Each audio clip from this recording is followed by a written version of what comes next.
The observation deck of the Galactic Concorde diplomatic cruiser Velvet Horizon smelled of recycled ozone and synthetic lavender, a scent engineered to be universally soothing to the 12 primary species of the Council. To Sci-Lyra Voss, it smelled like stagnation. She stood before the viewport, a towering pane of transparent aluminum that separated her manicured existence from the void. Below her rotated the planet Earth. It was a swirling marble of sapphire and white, deceptively serene for a world classified by the Concorde Navigational Hazard Database as a Class 7 Deathworld. Sci-Lyra adjusted the silk of her ceremonial sash. It was woven from the fibers of the nebula moths native to her homeworld, shimmering with a pearlescent light that matched her pale, violet-tinged skin. She was highborn, a daughter of the Voss lineage, bred for political finesse and the subtle art of conversation that could end wars before fleets were ever launched. And yet, here she was, assigned to the Earth Stabilization Accession Mission. Stabilization? It was a polite word, a bureaucratic euphemism. The older senators back on the core worlds did not send their best and brightest to stabilize promising new civilizations. They sent them to babysit dangerous ones. They had snickered when the assignment order came down, masking their amusement behind fans of woven light. They called it a career maker to her face. But she knew the truth. It was a containment tour. Her job was to put a leash on a species that had spent its entire evolutionary history fighting gravity, predators, weather, and itself. The door behind her chimed, a soft, melodic tone. "Enter," Sci-Lyra said, her voice trained to a perfect resonant pitch. High Counselor Vaith's personal adjutant stepped in. He was a bird-like creature, twitchy and covered in iridescent feathers that ruffled with his anxiety. "Lady Voss," the adjutant chirped, "the human delegation has docked. The sanitation scans are complete. They are weaponless, though." "Though what?" Sci-Lyra asked, turning from the window. The adjutant hesitated. "The security chief says they look dense, biologically dense, high-gravity muscle density.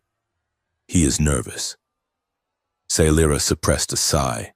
The Concorde was terrified of anything that evolved on a planet where the gravity exceeded standard norms by even 10%. Earth exceeded it by 40. "Send them to the reception lounge," Sci-Lyra commanded. "I will meet them there, and tell the security chief to stop trembling. It looks unprofessional." She waited until the adjutant scurried away before checking her reflection in the dark glass of the viewport. She expected savages. The briefings described humans as aggressive, tribal, and prone to irrational emotional spikes. She had prepared her best de-escalation tactics. She would speak slowly. She would use simple words. She would offer them shiny trinkets of technology in exchange for their obedience. She walked the corridors of the Velvet Horizon with the gliding grace of her people, every step silent. The reception lounge was a vast circular room with a floor made of polished obsidian. When the doors hissed open, Sci-Lyra Voss stepped inside, ready to face the monsters. They were not wearing animal skins, they were wearing suits. There were 3 of them. 2 stood in the back, stiff and military straight, holding briefcases. But the man in the front was leaning against a decorative pillar, looking at a kinetic sculpture with genuine curiosity. He turned as she entered. Mason Rook, the dossier had named him, Earth's Special Envoy, former reconnaissance officer. He was not as tall as her, few species were, but he carried a solidity that made him seem heavier than the air around him. His suit was charcoal gray, tailored to fit broad shoulders that did not slump. His face was a map of sharp lines and a few faint faded scars that the expensive lighting of the room could not quite hide. He looked tired, but it was the alert tiredness of a predator resting between hunts. Sailira stopped in the center of the room, folding her hands into the sleeves of her gown. "Envoy Rook," she said. "I am Sailira Voss of the Conquered High Council. Welcome to the Velvet Horizon." Mason Rook pushed himself off the pillar. He moved with a fluidity she had not expected, a conservation of energy that spoke of efficiency rather than ceremony. He smiled. It was not a baring of teeth, as the xenobiologists warned humans often did to display aggression. It was a disarming, crooked expression that reached his eyes. "Lady Voss," Mason said. His voice was gravelly, a stark contrast to the melodic tones of the Concorde. "We appreciate the parking spot. The traffic around Saturn was a nightmare." Sailira blinked. Humor. He was attempting humor. "I trust your journey was comfortable," she replied, ignoring the comment about Saturn. "We have endeavored to adjust the environmental controls to your preferences. 21 degrees Celsius. Oxygen-nitrogen mix. It is perfect," Mason said. "A little cleaner than what I am used to in New York. But I will adjust." He stepped forward, extending a hand. Sailira hesitated for a fraction of a second.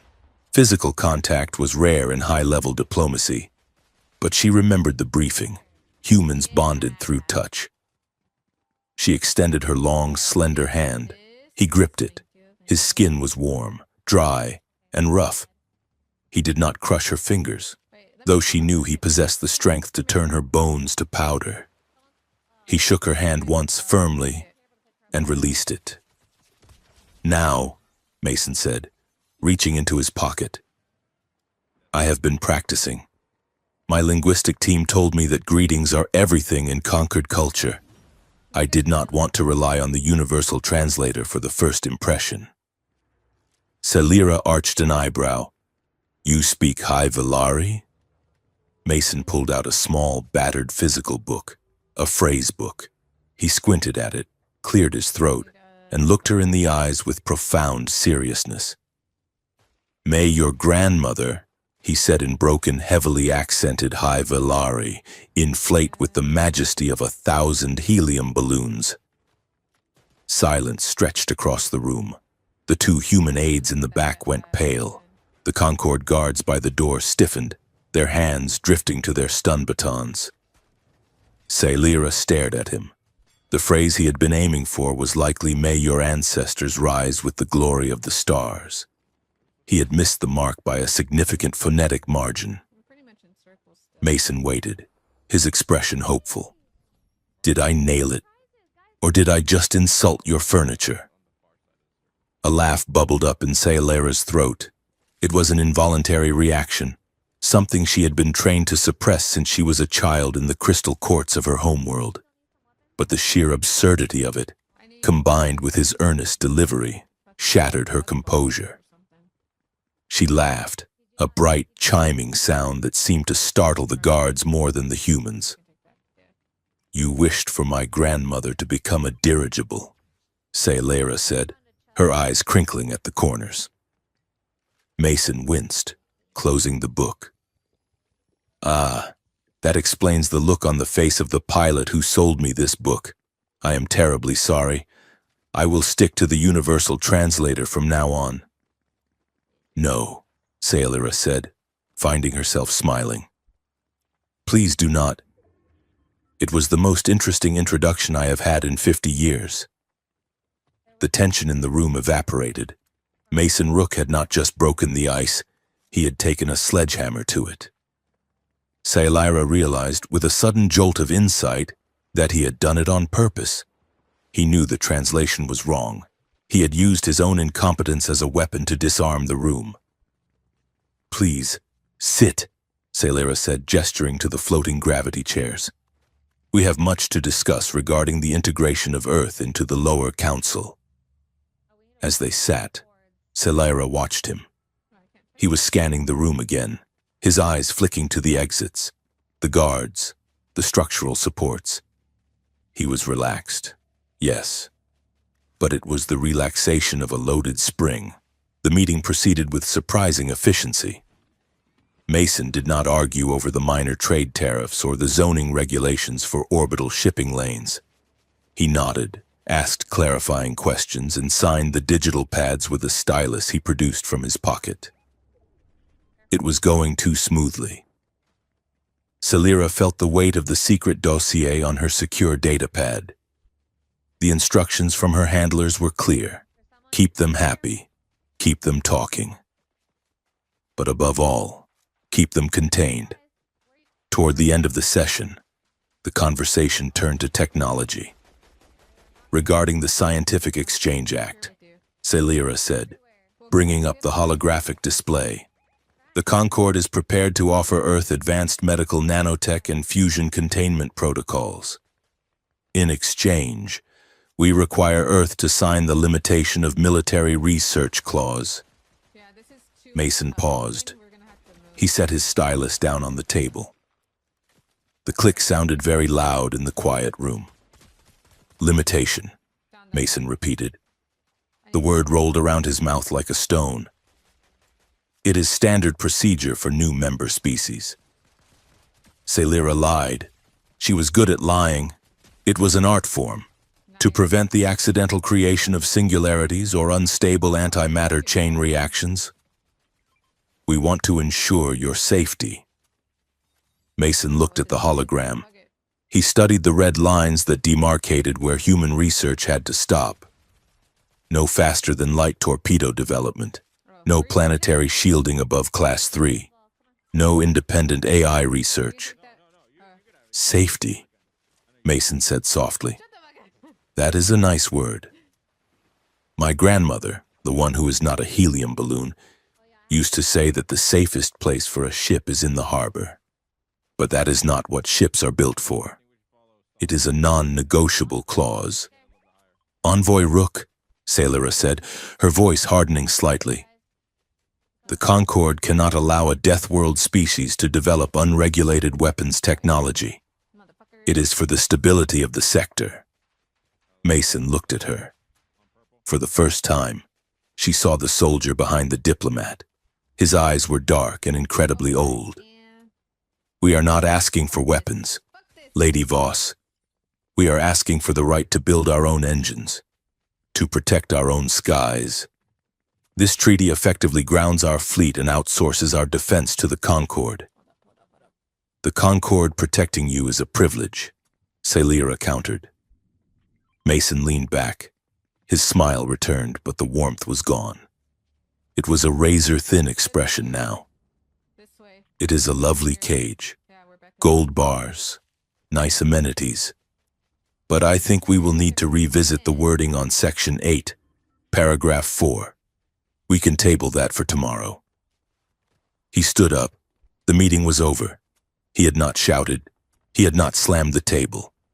He had simply refused to be bullied, with a terrifying degree of calm. As you wish, Celira said, rising as well. Tonight, there is a gala in honor of your arrival. All the sector delegates will be there. It is a formal occasion. We will be there, Mason said. I promise not to bring the phrase book.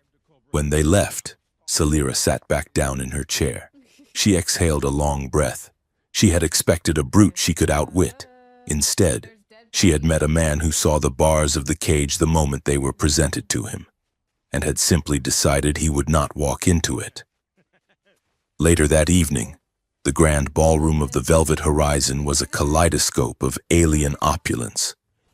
The ceiling had been projected to look like the swirl of the local nebula, casting everything in shades of deep indigo and gold. Hundreds of delegates from the Concord's member species mingled, holding flutes of nectar and speaking in hushed, polite tones. Celira moved through the crowd, accepting compliments on her gown, a structure of midnight blue silk that flowed like liquid water. She felt the eyes of the court on her. They were watching to see if she had tamed the humans. The humans arrived late. It was a power move, Celira noted. Mason Rook wore a tuxedo. It was a garment of archaic simplicity compared to the flowing robes and bioluminescent suits of the other delegates, but the stark black and white made him stand out like a stroke of ink on a watercolor painting. He walked with his hands clasped behind his back, flanked by his two aides. He did not look overwhelmed. He looked like he was inspecting the perimeter. Lyra intercepted him near the fountain of anti-gravity water. "Envoy Rook," she said, "you clean up well." Mason nodded to her.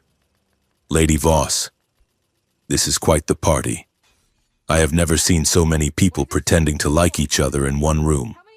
That is diplomacy." "Mason," she said, using his first name to test the boundary. He didn't flinch. "Then I am going to need another drink." The lights in the ballroom dimmed.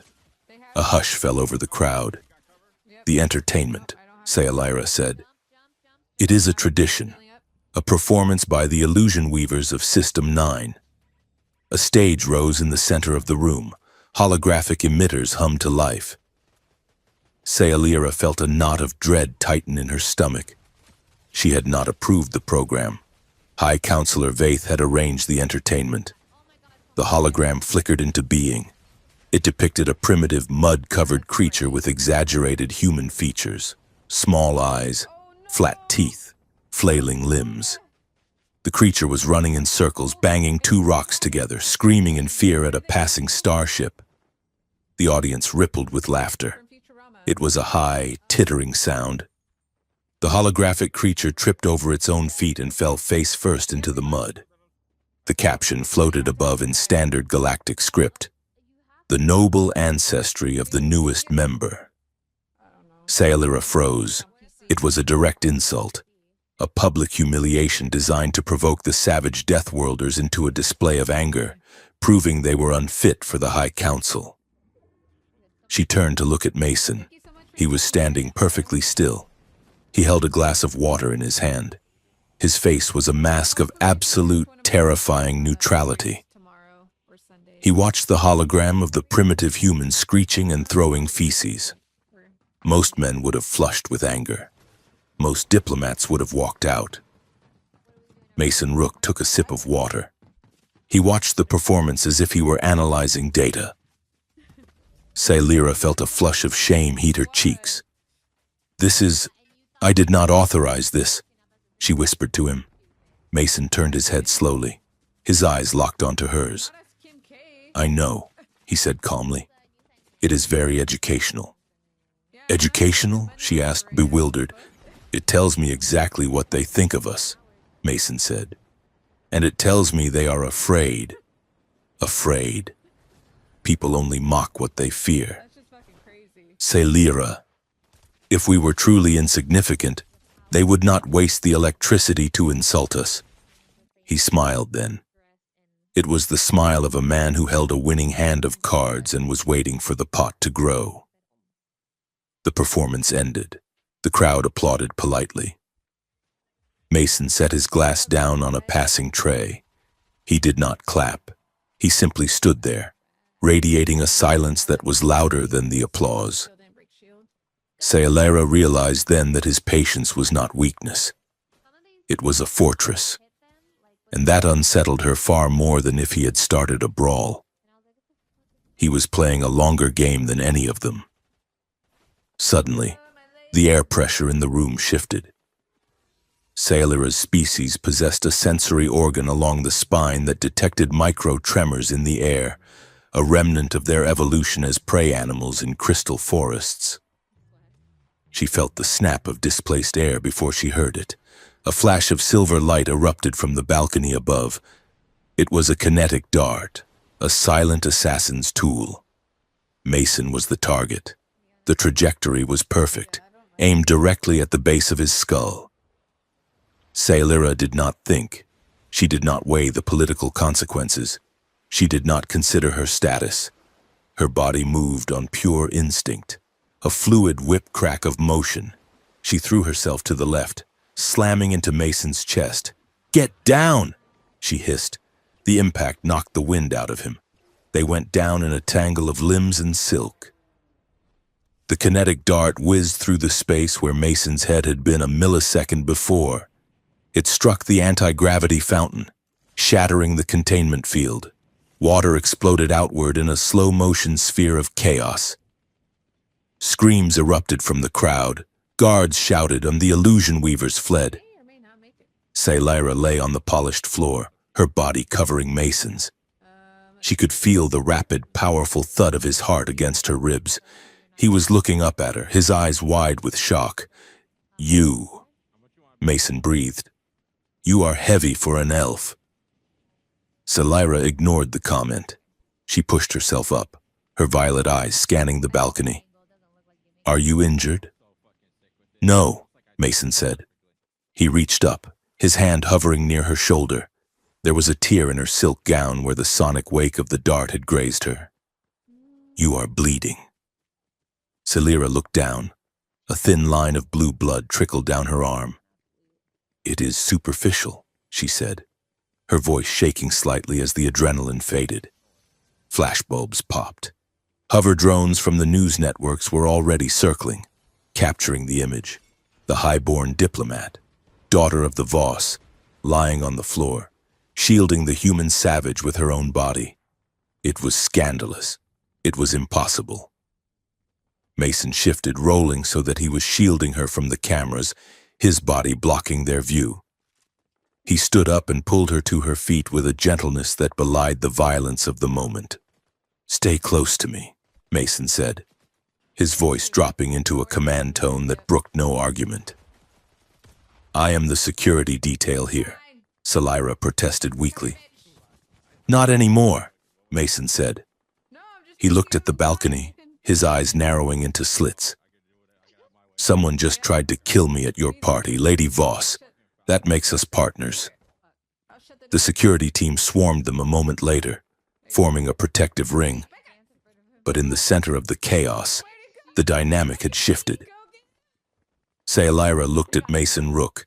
His tuxedo was ruined, soaked with water from the fountain.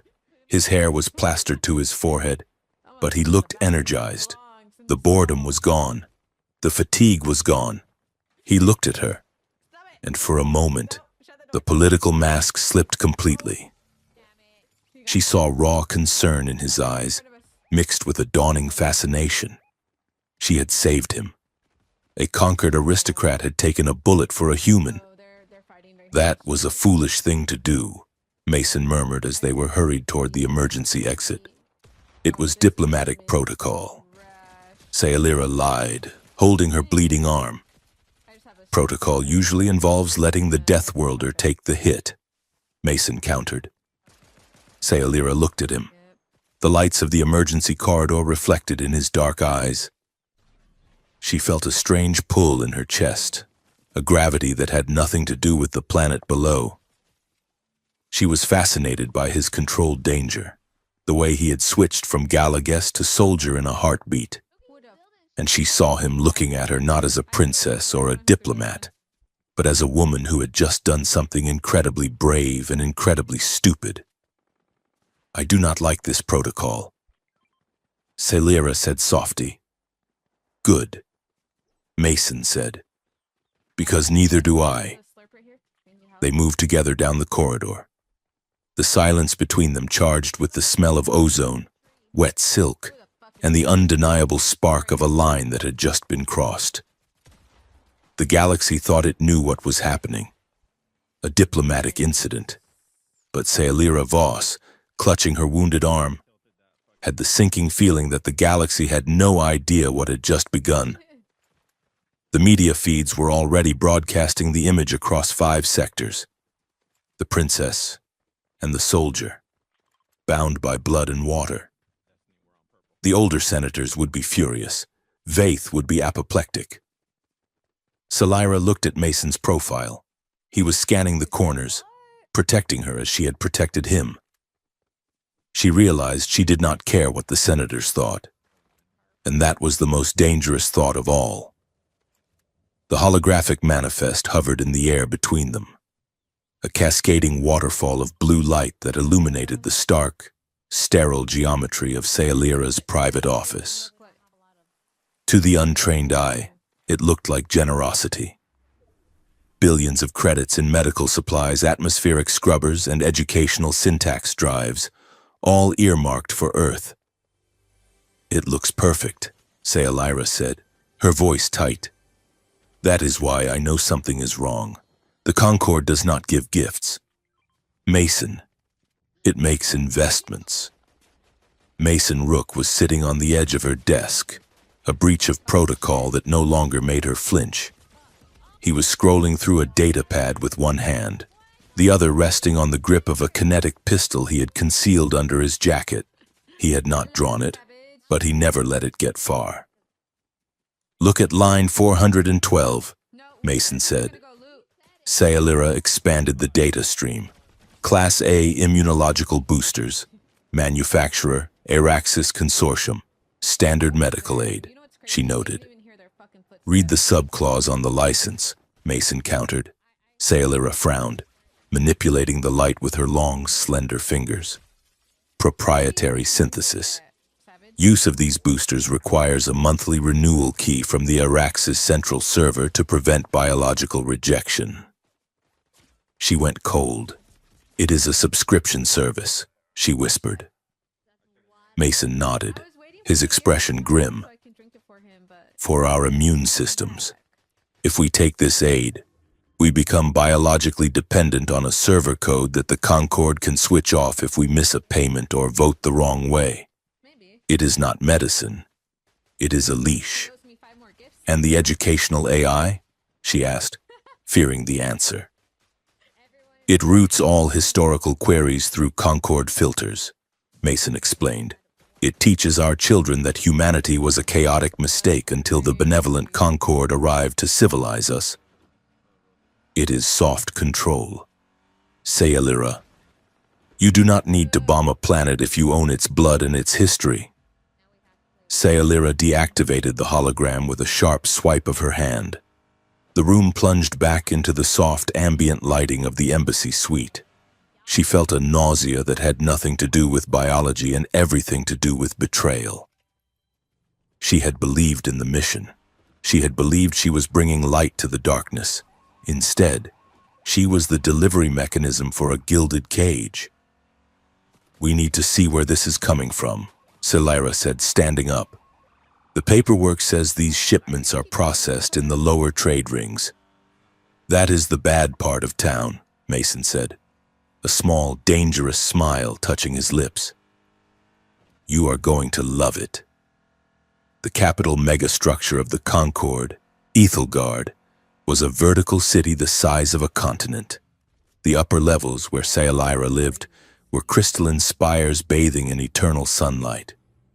But as the transit lift descended, the light turned artificial and harsh. The air grew thick with the smells of ozone, frying oil, and unwashed bodies from 1,000 different species. The trade rings were a chaotic sprawl of neon and noise. Hover barges drifted through the narrow canyons between rusted hab blocks, blaring advertisements for cheap cybernetics and legal stimulants. Sayalira had donned a hooded cloak to obscure her features, but her posture gave her away. She walked like she was gliding across a ballroom floor. "Relax your shoulders," Mason murmured, walking close beside her. "You look like you are inspecting the troops." "Slouch a little." "I do not know how to slouch," Sayalira hissed back. "My spine does not bend that way." "Then look hungry," Mason said. He steered her toward a street vendor, a multi-armed insectoid creature flipping skewers of meat over an open plasma grill. The smoke was acrid and spicy. "2 of the house specials," Mason ordered, tossing a credit chip onto the counter. The vendor chattered and handed them 2 wooden sticks skewered with unrecognizable chunks of seared flesh, dripping in a neon orange sauce. "What is this?" Sayalira asked, eyeing the food suspiciously. Mason took a bite, chewing thoughtfully. "It is called a scorch stick. It is mostly protein and capsaicin. In my culture, eating this is a ceremonial rite of warrior bonding, is it?" Sayalira asked, intrigued. Mason kept a straight face, Absolutely. It proves you have the fortitude to endure suffering for the sake of nourishment, say Lyra, not wanting to appear weak before the Deathworlder. Took a generous bite. The heat was immediate and violent. It was not a flavor. It was a thermal event. Her eyes watered instantly. Her throat constricted. She felt a fire bloom in her chest that she was certain was dissolving her internal organs. She coughed, a decidedly undiplomatic sound, and covered her mouth with her hand, gasping for air. Mason was watching her, his eyes dancing with amusement. "Are you bonding yet?" he asked. "I am dying," Lyra wheezed, tears streaming down her pale violet cheeks. "Why would you eat this?" "Because it costs 2 credits and it wakes you up," Mason said, handing her a bottle of water he had purchased beforehand. "Drink. And for the record, it is not a warrior rite, it is just lunch."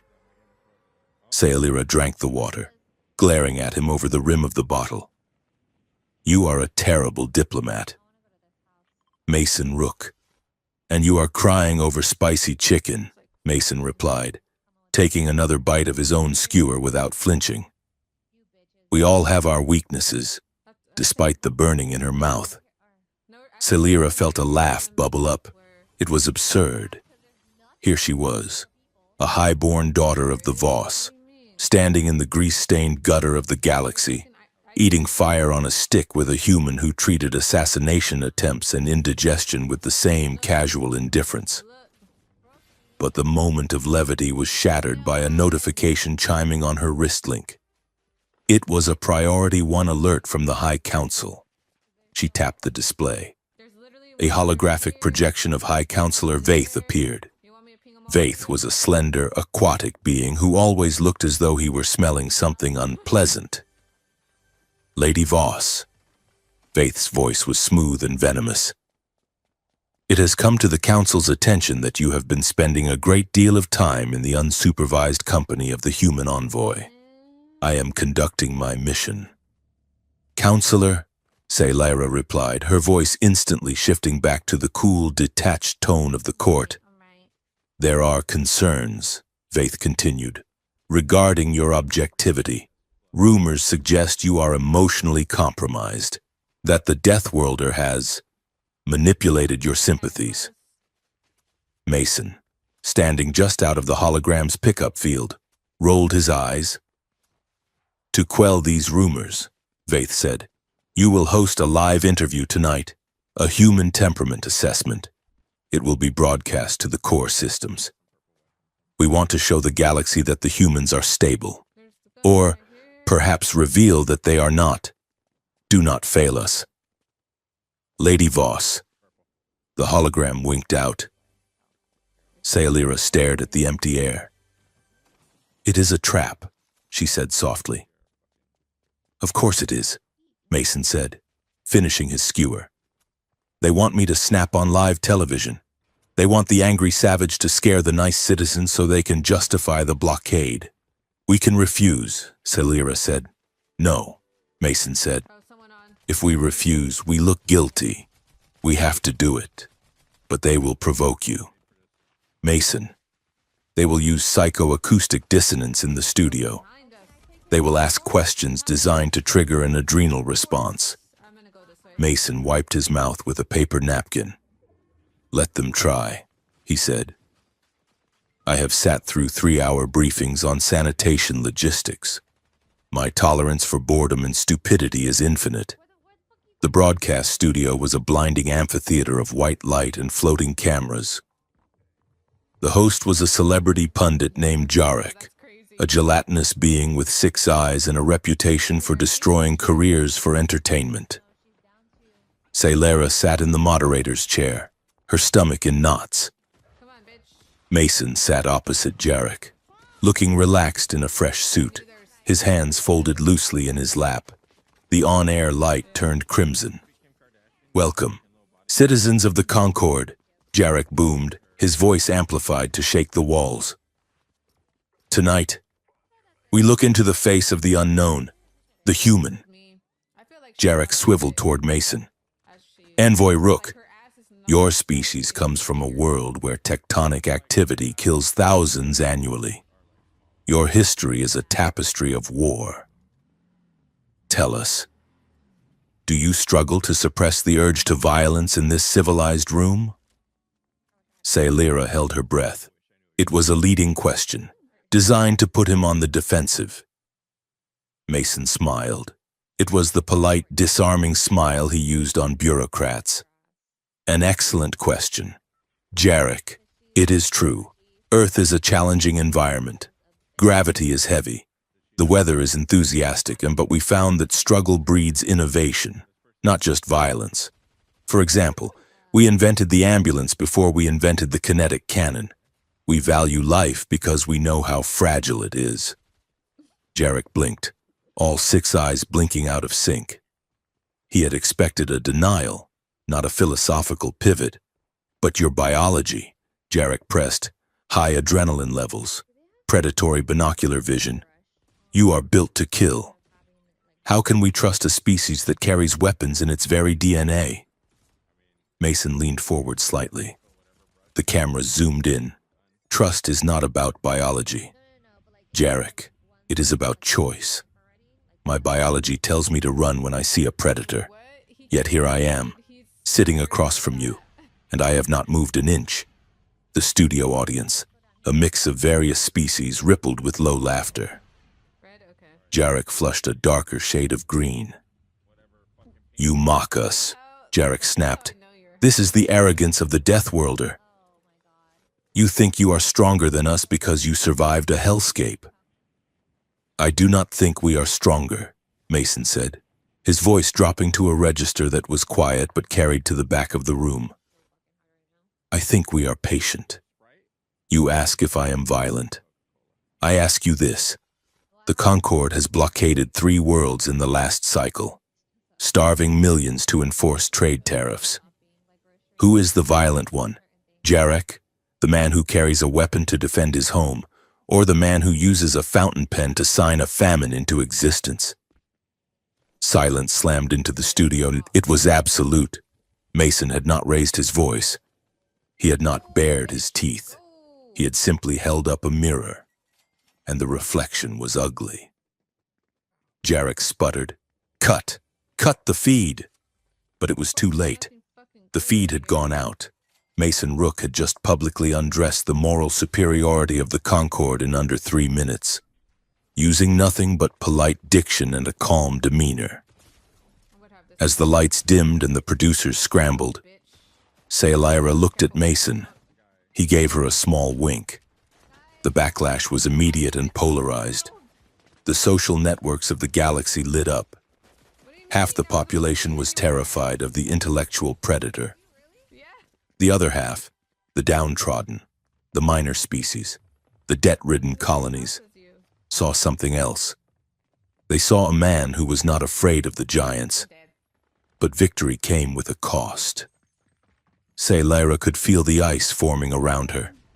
Her colleagues avoided her eyes in the corridors. She was no longer just a diplomat. She was the handler of the dangerous pet, and rumors whispered that the pet was off the leash. She needed to understand. She needed to know why the Concord was so terrified of a single planet. 2 nights later, she entered the Concord Grand Archives. Her clearance level, though strained, was still valid. She descended into the sub-levels, where the history of extinct civilizations was stored in data crystals. She searched for Class 7 Deathworlds. There were 12 entries. 11 of them were extinct. She pulled up the files. The Vorgus, the Cathar, the Sylphids, all promising resilient species. All of them had entered the Concord with hope. All of them had succumbed to civil unrest, managed economic collapse, or biological stagnation within 50 years of accession. The Concord did not fight wars. It did not blow up planets. It smothered them. It introduced debt they could not pay, technology they could not repair, and cultural viruses that eroded their identity. It was a slow, suffocating hug. Sayalira felt a presence behind her. She turned. Mason was standing in the shadows of the archive stacks. He had followed her. "You found the graveyard," he said softly. Sayalira looked at him, her eyes wide with horror. "They did not die. Mason, they were murdered." Slowly. "I know," Mason said. He stepped into the light. His face was drawn, the weight of the knowledge sitting heavy on him. "We analyzed the patterns before we left Earth. The math didn't make sense. Societies don't just collapse by coincidence every time they sign a treaty with the Concord." "Why?" Sayalira asked, her voice trembling. "Why destroy us?" "Because we are variables," Mason said. "The Concord is an equation. It relies on predictability, low gravity, long lives, static cultures, Deathworlders. We are chaotic. We adapt too fast. We survive things that should kill us. If we are allowed to grow, we upset the balance. We threaten the hierarchy. So they prune us before we can bloom." Sayalira leaned back against the data console. She felt a profound loneliness. She had dedicated her life to an institution that was nothing more than a cosmic gardener, weeding out the strong to protect the weak and wealthy. "I cannot be a part of this," she whispered. "You already are," Mason said gently. "But you get to choose which side of the garden shears you are on." They left the archives in silence, taking a maintenance lift up to the transit observatory, a glass dome located on the outer hull of the megastructure. It was midnight. The stars were fierce and bright, unpolluted by the city lights below.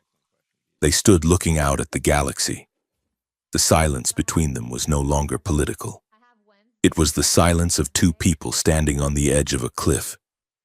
"I have never been chosen," Sayalira said suddenly.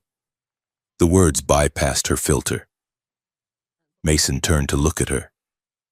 "What do you mean?" "I was bred for this," she said, looking at her own reflection in the glass. "My genetic lineage was selected for intelligence and aesthetic symmetry.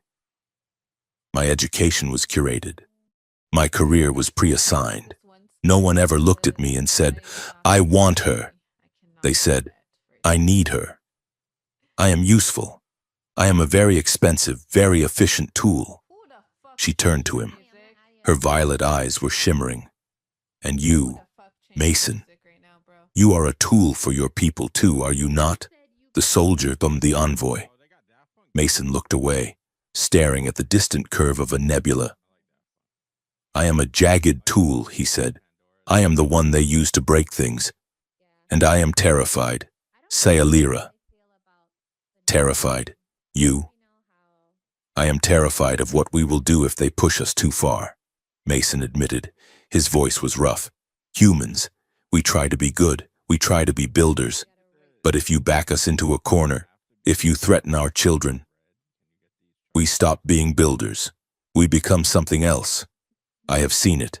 I have been it. I do not want to be that again. I do not want the galaxy to burn just because it was stupid enough to hand us a match." Sayalira reached out. She took his hand. It was an impulsive act, driven by a desperate need to anchor herself. "You are not a monster, Mason," she said.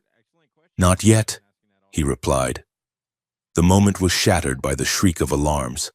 Red lights bathed the observatory. The blast doors at the end of the corridor hissed shut. "Security sweep," a mechanical voice announced. "Unauthorized biosignatures detected." "They found us," Mason said. His demeanor shifted instantly. The vulnerability vanished, replaced by the sharp, tactical focus she had seen at the gala. "We have to move," he said. They ran. It was not a diplomatic exit. It was a scramble through service ducts and maintenance ladders. Drones buzzed behind them, firing stun bolts that sizzled against the metal grates. Mason moved with a terrifying grace, pulling Sayalira up ledges she could never have climbed alone, shielding her with his body when the drones got too close. They burst into a decommissioned cargo bay, Mason slamming the manual lock on the door. He jammed a metal pipe into the wheel to secure it.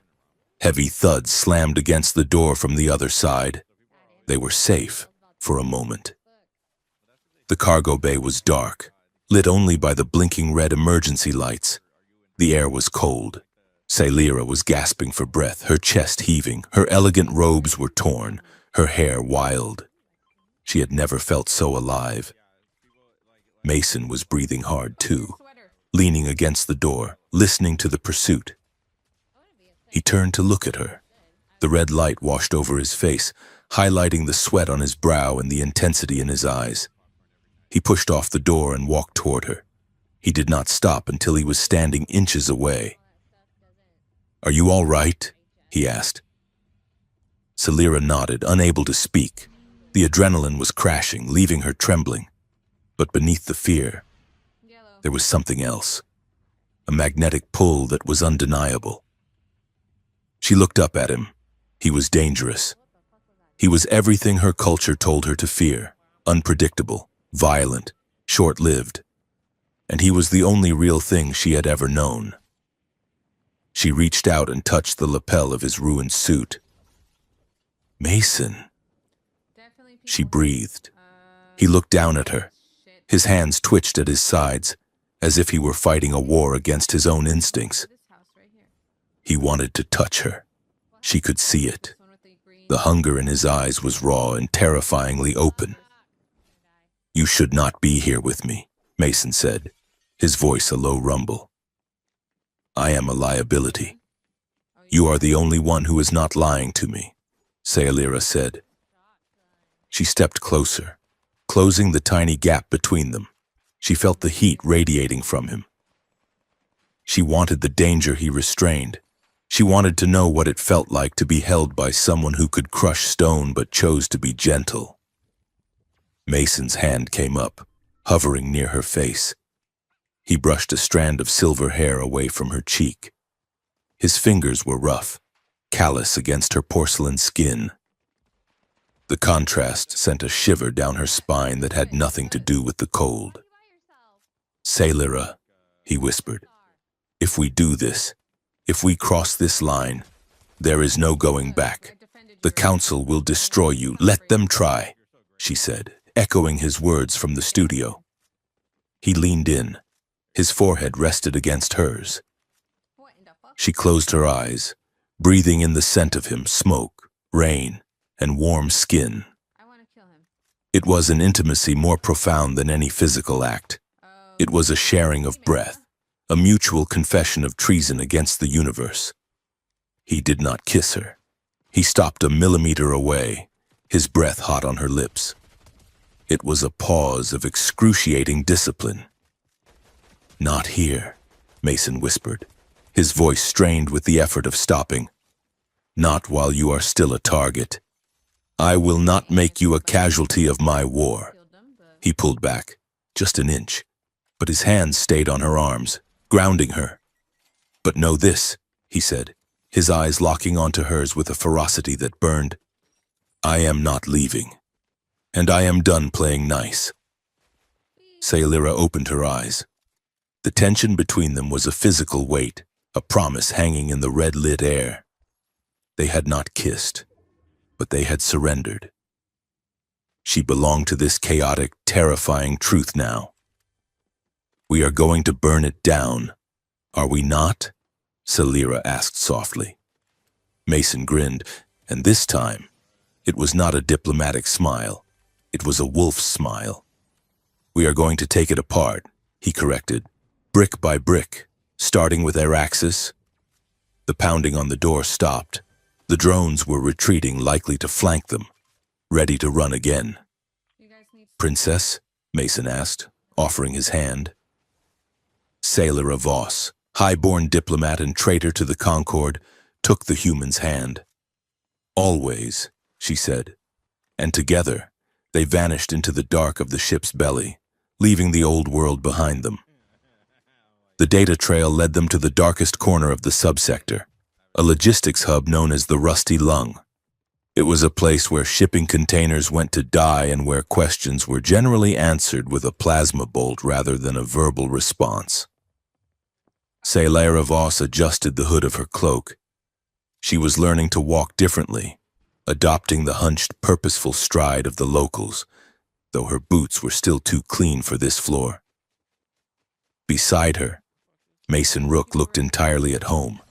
He blended into the shadows like he was made of them. "We need a pilot," Mason said, his voice low. "My clearance is flagged, and your royal shuttle is low-jacked by the council. We need someone who can fly a brick through a needle's eye and does not ask why the needle is on fire." "I believe I've found one," Saylara replied, checking her datapad. "Her name is Juno Pell. Her file says she has been arrested 42 times for smuggling, reckless endangerment, and once for insulting a planetary governor's haircut." "Sounds like my kind of people," Mason muttered. They found Juno in Hangar Bay 7. She was currently hanging upside down from the landing strut of a ship that looked like it had been built out of spare parts and optimism. She was a Talarian, a species with nimble fingers, oversized eyes, and a reputation for chaotic energy. "Pass the hydro spanner," Juno yelled at a terrified-looking maintenance droid. "No, the other one, the one that does not explode." "Juno Pell?" Mason called out. Juno dropped from the strut, landing with a gymnast's grace. She wiped grease onto her flight suit, smearing it further. She looked them up and down. A high-born lady trying to look like a beggar and a Deathworlder trying to look like a bodyguard. "I am either about to be arrested or offered a job that will get me killed. We need transport," Mason said. "Off the grid. Fast." Juno snorted. "Fast is expensive. Off the grid is double. And if you want me to transport livestock, that is triple. I hate the smell." "We are not transporting livestock," Saylara said, stepping forward. "We are transporting ourselves. We need to dock at the Iraxis medical station within the hour." "Iraxis?" Juno let out a sharp laugh. "The floating palace. You cannot just park a rust bucket like the Banshee's whale at Iraxis. They have automated defense turrets that shoot anything with a credit score below 700. "We have codes," Mason said, "and we can pay." He tossed a credit chip to her. Juno caught it out of the air. She checked the amount, and her large eyes widened. "Okay," Juno said, pocketing the chip. "For that much money, I will park inside the lobby if you want." "Welcome aboard the Banshee. Try not to touch the red buttons. They vent the atmosphere." As the ship shuddered into the void, leaving the trade hub behind, the plan took shape. Iraxis was not just a medical facility, it was a fortress of exclusivity, owned by a consortium with deep ties to Councillor Vaith. To get in, they could not sneak. They had to walk in through the front door, which meant they needed a cover.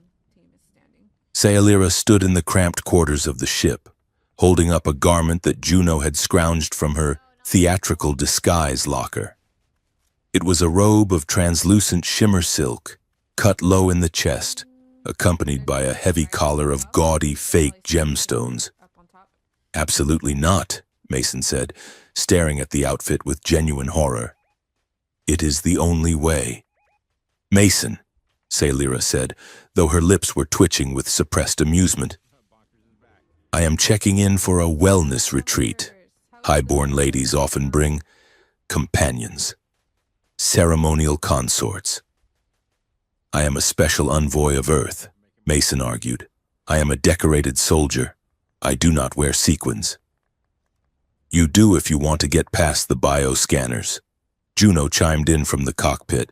"Consorts are classified as luxury accessories. They do not get scanned for weapons because nobody expects the arm candy to be packing heat." Mason looked at the robe, then at Saylara. "You are enjoying this," he accused. "Immensely," Saylara admitted. An hour later, The Banshee's whale requested docking permission at the pristine, diamond-shaped station of Araxis. Juno's voice came over the comms, adopting a comically posh accent. Araxis Control. This is the private transport of Lady Scylla Voss. She is requesting emergency spa treatment. She is feeling dreadfully weary of gravity. Docking approved, the controller replied, sounding bored. When the airlock hissed open, Scylla stepped out. She looked every inch the imperious aristocrat, her violet skin glowing under the station's soft lights, and trailing 2 steps behind her. Head bowed, was Mason Rook. He wore the shimmer silk. The fake gems glittered around his neck. He had even allowed Juno to apply a dusting of silver powder to his cheekbones. He looked ridiculous. He also looked incredibly dangerous, like a tiger forced to wear a ribbon. The reception hall was a blinding expanse of white marble and waterfalls. The staff, a collection of slender, beautiful beings, looked up as they entered. Their eyes went to Scylla, then to Mason. Whispers rippled through the room like wind in dry grass. Is that a human? A Deathworlder consort? How primitive. I heard they bite. Scylla approached the front desk. I am Lady Voss, she announced. I require the Platinum Suite, and my pet requires the recharging station. He gets cranky when his electrolytes are low. The receptionist, a towering, thin alien with pale blue skin, looked down her nose at Mason. Does it speak? She asked Scylla. Only when I allow it, Scylla said breezily. Mason stared at the receptionist. He did not blink. He projected the vacuous, empty-headed stare of a man whose only job was to look pretty and open jars. Inside, Scylla knew. He was counting the security cameras and calculating the structural weak points of the desk. Very well, the receptionist said, tapping her screen. Suite 1 Alpha, enjoy your stay. They took the grav lift up. As soon as the doors closed, Mason's vacuous expression vanished. He rolled his shoulders. I am going to kill Juno for this outfit, he growled. It itches in places I did not know I had. You looked very pretty, Scylla teased. The receptionist was quite taken with you. She looked at me like I was a piece of exotic furniture, Mason muttered. Focus. We are on the executive level. The server farm should be directly below us. They entered the suite, a lavish apartment with a view of the local star. Mason immediately went to work. He stripped off the ridiculous robe, revealing his tactical undersuit beneath. Scylla felt a sudden, sharp pang of loss at the sight of him changing, which she quickly shoved down. This was a mission. Juno, Mason said into his comms. Are we clear? I have hacked the internal sensors. Juno's voice crackled back. I am looping a video of you two sitting on the couch eating grapes. You have 20 minutes before the system refreshes. Mason pried open the ventilation panel in the floor. Let's go. They descended into the maintenance shafts. The air here was cold and smelled of ozone. They crawled in silence, guided by the schematics Mason had memorized. They dropped down into the server room, a cavernous space filled with towering banks of blue lights. This is it, Mason said. The central database for the Araxis consortium. He plugged a data spike into the main terminal. Scylla stood guard, her heart hammering against her ribs. Search for the nanite shipments, she whispered. Mason's fingers flew across the holographic interface. Found them. They are shipping to Earth, Mars Colony, and the Belt. But there is a secondary file attached to the shipment manifest. It is encrypted. Break it, Scylla commanded. Mason worked the code. Minutes ticked by. Sweat beaded on his forehead. Got it, he said. A document floated into the air. The header read Protocol 77B. Reproductive risk moderation for Class 7 Deathworld populations. Sailora stepped closer, reading the text. Her blood ran cold. Objective: long-term stabilization of high-aggression species. Method: introduction of variable rate fertility inhibitors via immunological boosters. Target: reduction of birth rates, 40% per generation. She read it again and again. They are not just monitoring us, Sailora whispered, her voice trembling with horror. They are sterilizing us. Mason did not speak. He was staring at the hologram, his face pale, genetic stress relief. He quoted from the text, his voice sounding hollow. That is what they called it in the meeting. They are culling us. Slowly. So we do not even notice until it is too late. It is genocide, Sailora said. It is a soft, quiet, bureaucratic genocide. Mason's hand clenched into a fist on the console. The plastic creaked. This is why they want the medical monopoly, he said. If we take their medicine, we lose our future. If we refuse, we die of the plagues they probably engineered in the first place. Sailora felt a wave of nausea. She had spent her life believing in the Concord. She had believed in the high ideals of peace and unity. But beneath the silk and the speeches, it was a butcher shop. Download it, she said, her voice hard. Download everything. As Mason initiated the transfer, a notification flashed on the room's main screen. It was a news alert. Breaking news. Scandal in the sector. Sailora froze. On the screen, a video was playing. It was the footage from the gala, the moment she had tackled Mason to save him from the dart. But the audio had been doctored. The angle had been manipulated.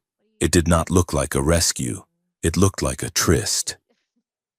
The headline screamed in bold yellow letters, "Diplomat or Defector."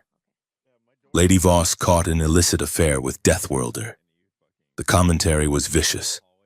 Pundits were analyzing her body language, calling it predatory seduction and treason against her caste.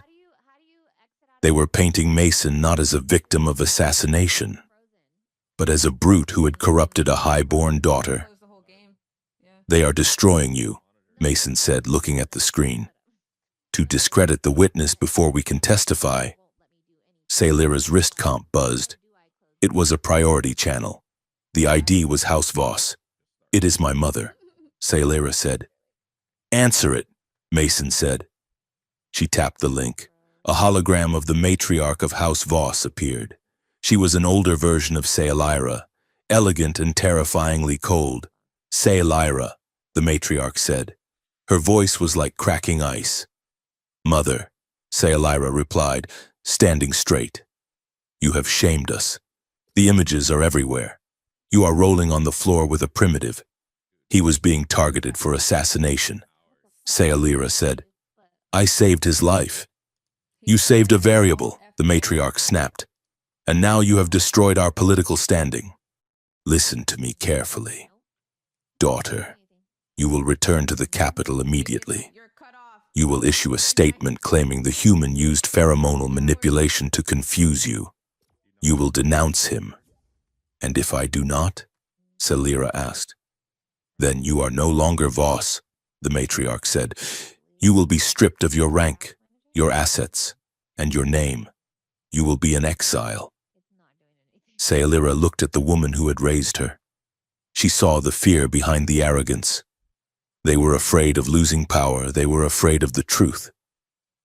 She looked at Mason. He was watching her, waiting. He would not ask her to stay. He would not ask her to sacrifice everything. That was why she had to choose it. I will not denounce him, Sailora said clearly. Sailora, he is not a primitive mother.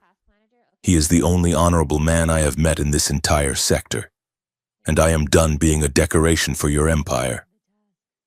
She severed the connection. The hologram faded. The room was silent, save for the hum of the servers.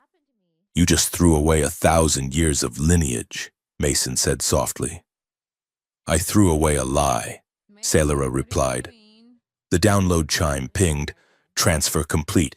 We have company. Juno's voice screamed over the comms. Security is at the door. They know you are in the server room. Run, Mason yelled. They bolted for the door just as the magnetic locks engaged. Mason didn't hesitate. He pulled a small explosive charge from his belt, concealed under the shimmer silk robe he had discarded, and slapped it onto the lock mechanism. Cover. The explosion blew the door off its hinges. Smoke filled the corridor. Laser fire erupted from the far end of the hall. Go! Mason grabbed Sailira's hand. They sprinted. The luxury station was now a combat zone.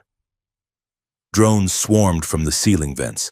Mason fired back with his kinetic pistol, his aim supernatural. He took out 3 cameras and a drone in 2 seconds, all while shielding Sailira with his body. They reached the maintenance airlock where Juno had promised to wait. But the docking clamp was jammed. Juno! Mason shouted into the comms. Open the door! I am trying! Juno yelled back. The system is fighting me. It thinks the ship is a toaster. Laser bolts sizzled past them, scorching the wall. Mason shoved Sailira into the alcove of the airlock and turned to face the corridor. He was out of cover. He was the only thing standing between her and the Araxis security team. Get the door open, Sailira, he said calmly. Mason, get back here. Do it. She frantically worked the manual override. Sparks flew. The heavy gears ground together. With a final metallic groan, the airlock cycled open. Mason! He fired 3 rapid shots, creating a wall of suppression fire, and dove backward into the airlock. Sailira slammed the seal button. The door hissed shut a fraction of a second before a plasma bolt slammed into the viewport. They tumbled into the ship. Go! Go! Go! Juno screamed, punching the thrusters. The Banshee's wail tore away from the station, engines screaming as it jumped to light speed, leaving the pursuit drones in the dust. In the cargo hold, the silence was deafening. Sailira slid down the wall to the floor. She was shaking.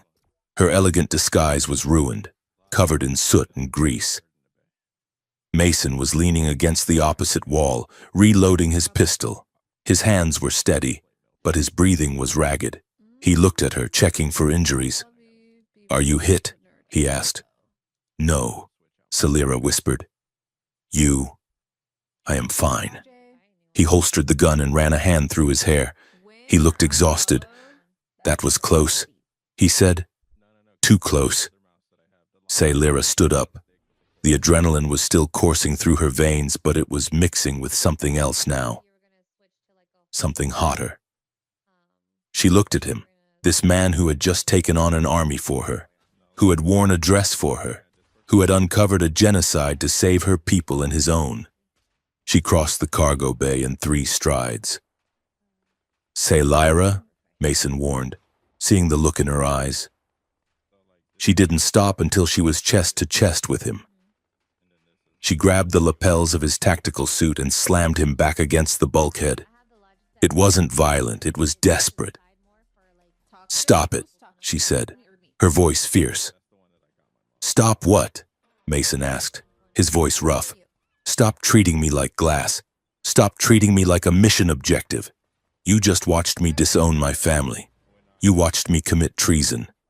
I am not the diplomat anymore. Mason. She looked up at him, her eyes searching his. I want you to stop holding back, she whispered. Mason went rigid. His hands came up, hovering over her waist, trembling slightly. Sailira, he groaned. You do not know what you are asking. I am a Deathworlder. We burn everything we touch. Then burn me, she challenged. I am tired of being cold.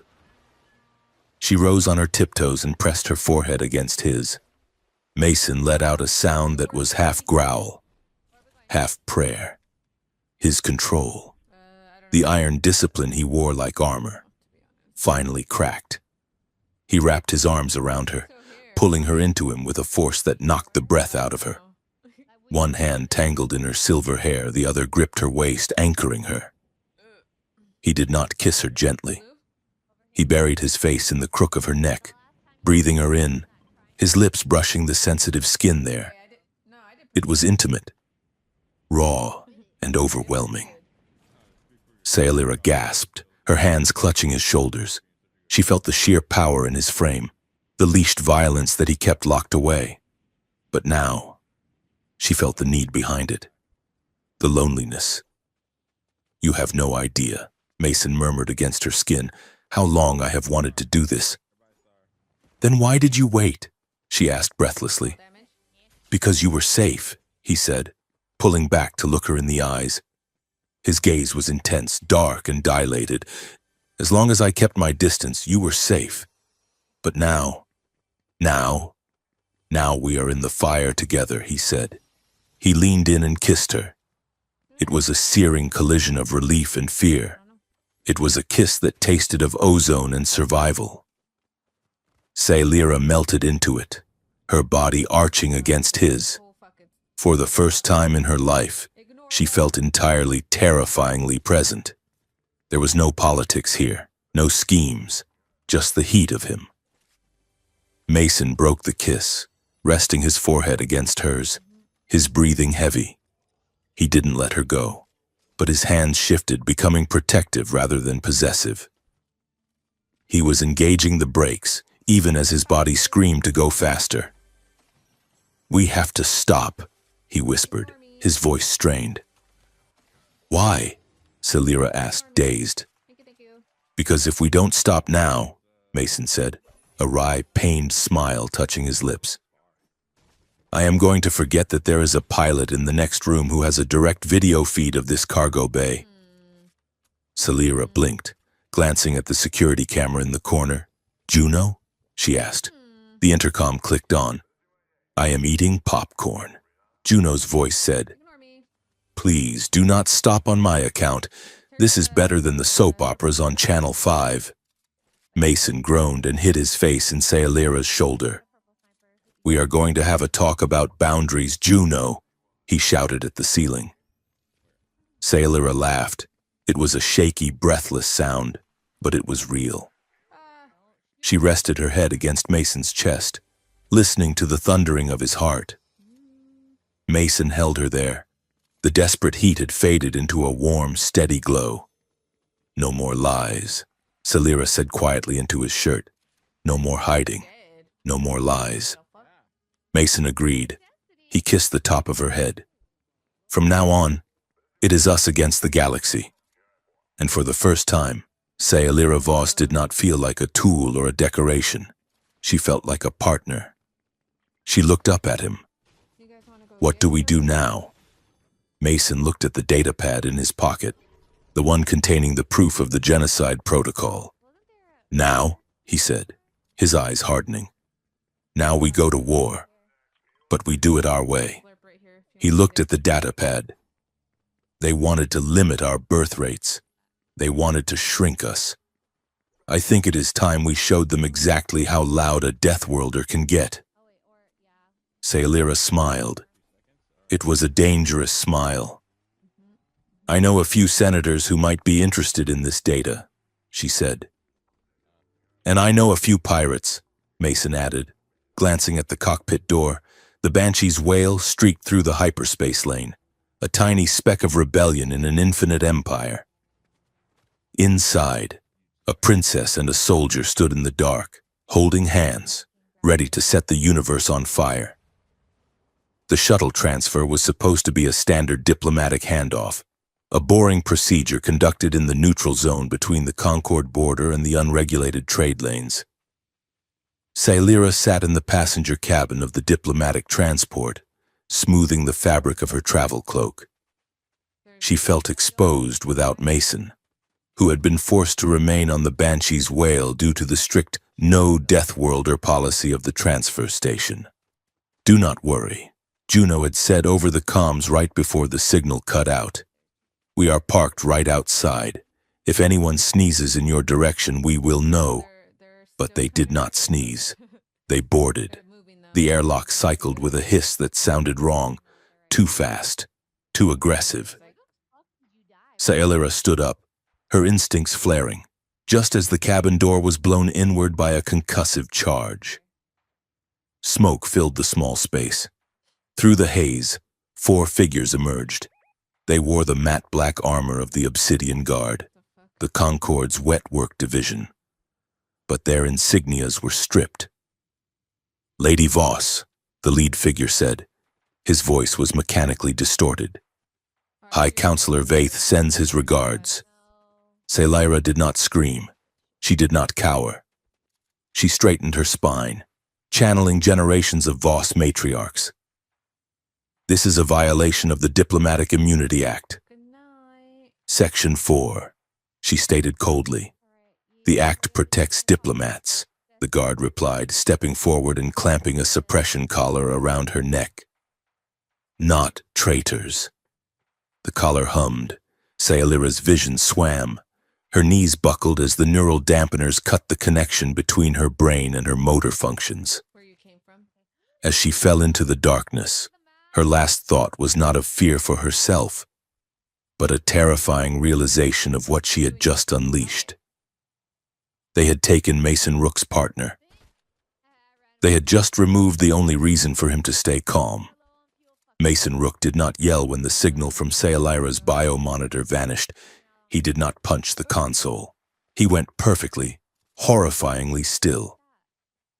In the cockpit of the Banshee's Whale, Juno Pell looked at him. She had seen angry men before. She had seen pirates foaming at the mouth and warlords screaming for blood. She had never seen anything like the silence of a human special forces operator who had just decided that the rules of engagement no longer applied. "They took her," Juno whispered, her large eyes wide. Mason stood up. He walked to the weapons locker at the back of the ship. He punched in the code. "Where did they go?" he asked. His voice was devoid of inflection. It was a flat line. "Tracking their ion trail," Juno said, her fingers flying across her controls. "They are heading for Station 9. It is a black site, off the books. It is built inside a hollowed-out asteroid in the Vex sector. Mason." "That place is a fortress. It is a tomb," Mason corrected. He pulled out a kinetic assault rifle and began stripping it down, checking every spring and bolt with mechanical precision. "Call the team." The team was a generous term. It consisted of Juno, Mason, and a massive silicon-based life form named Grognak that Juno had liberated from a gladiator pit 3 cycles ago. Grognak did not speak much, but he had a hide that could deflect small arms fire and a profound debt of honor to the little Talarian smuggler. "We cannot just knock on the door," Juno said, spinning her pilot's chair around. "They have 3 battalions of guards." "We are not knocking," Mason said, sliding the bolt carrier group back into the rifle with a metallic clack. "We are entering through the waste disposal chutes. You are going to hack their internal grid. I want you to make them deaf and blind." "And Grognak?" Juno asked. Mason looked at the rock-skinned giant. "Grognak is the distraction. Station 9 was a nightmare of brutalist architecture and cold steel, hidden deep within the interference field of a magnetic nebula. Inside the central interrogation spire, Sailira Voss sat in a chair that hovered over a seemingly bottomless shaft. The room was white, blindingly, painfully white. There were no corners, only smooth curves designed to destroy a prisoner's sense of perspective. A hologram of High Counselor Vaith stood before her. He looked regretful, which was the mask he wore best. "Sailira," he said softly, "this is beneath you, running around with smugglers, mating with a Deathworlder. Your mother is distraught." Sailira's head pounded from the suppression collar, but her mind was clearing. The neural dampeners made her body heavy, but they could not touch her will. "You kidnapped a Concorde diplomat, Vaith," she rasped. "The Senate will execute you. The Senate will never know. Vaith smiled. Unless you tell them, and you will tell them exactly what I want you to. He gestured, and a screen appeared. It showed a pre-written statement. I, Sailor Voss, admit to being chemically coerced by the human envoy. I retract my previous accusations regarding Iraxis. Humanity is unstable and must be contained for the safety of the galaxy. Read it, Vaith said. Read it, and you go home. You get your title back. You get your life back. Refuse, and you fall down this shaft. We will tell the galaxy you committed suicide out of shame. Sailera looked at the script. It was her way out. It was safety. It was the easy path that she had walked her entire life. Then she thought of Mason in the shimmer silk robe, looking ridiculous to protect her. She thought of the soft genocide protocol. I will read it, Sailera said quietly. Vaith clapped his hands. Excellent, I knew you were a rational creature. Begin recording. The recording drone hovered in front of her face. Sailera cleared her throat. She looked directly into the lens. She summoned every ounce of her training, projecting the image of a broken, contrite woman.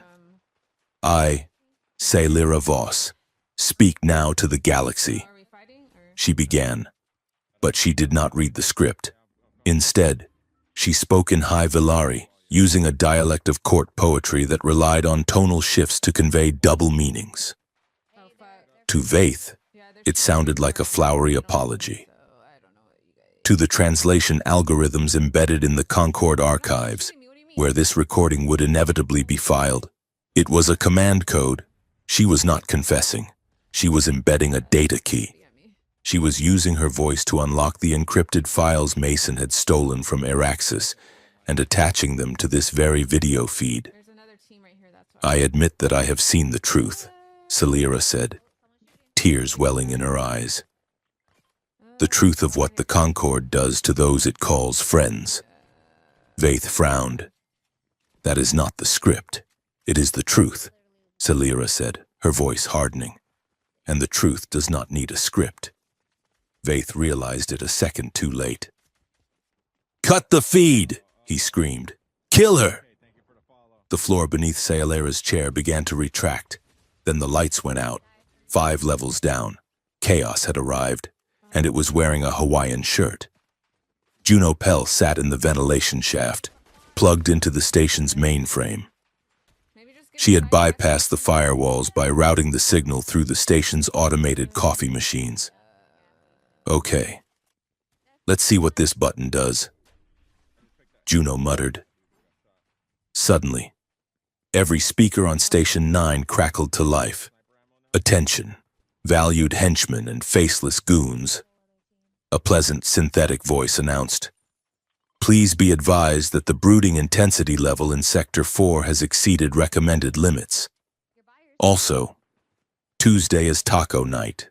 In the corridors, the Obsidian guards paused, looking at each other in confusion.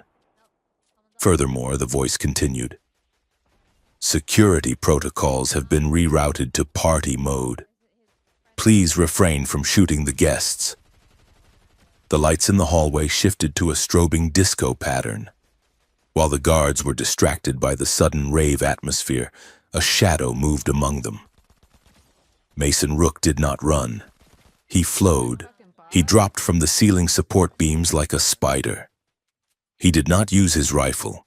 In these tight quarters, it was a liability. He used his hands, his elbows, and the terrifying gravity-borne density of his own bones. He grabbed the first guard by the helmet, twisting with a precise, sickening crunch of servos. The guard dropped, unconscious before he hit the floor. The second guard turned, raising his weapon. Mason stepped inside the guard's reach, sweeping his leg and driving a palm strike into the solar plexus. The armor cracked. The guard folded. It was not a fight. It was an audit. Mason was efficiently removing obstacles. Grognak. Status? Mason whispered into his comms. Smash, came the deep, gravelly reply. Good, Mason said. Keep smashing. He reached the turbolift to the spire. It was locked. Juno, door. On it, Juno chirped, opening door and playing elevator music. The doors slid open to the soothing sounds of a bossa nova jazz track. Mason stepped in, reloading his rifle as the lift shot upward. He checked his heart rate monitor, 60 beats per minute. He was terrified.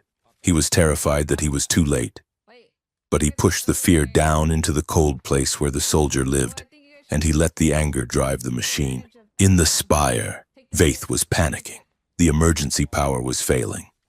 The door to the suite was sealed, but something was pounding on it from the outside. Something heavy. "Throw her down the shaft!" Vaith shrieked at his two personal bodyguards. "Do it manually!" The guards lunged for Sayalira. She kicked out, catching one in the knee, but she was still weak from the neural collar. They grabbed her arms, dragging her toward the open pit in the center of the room. The blast door didn't open. It dissolved. A breaching charge detonated, turning the reinforced steel into molten slag. Through the smoke, Mason Rook stepped into the room. He saw Sayalira. He saw the guards holding her over the drop. And for the first time, the calm broke. "Let her go," Mason said. The voice was not loud. It was not a shout. It was a sound that vibrated in the rib cages of everyone in the room. It was the sound of a tectonic plate shifting. The guards hesitated. They were elite killers, trained to fight Krogan mercenaries and hive mind drones.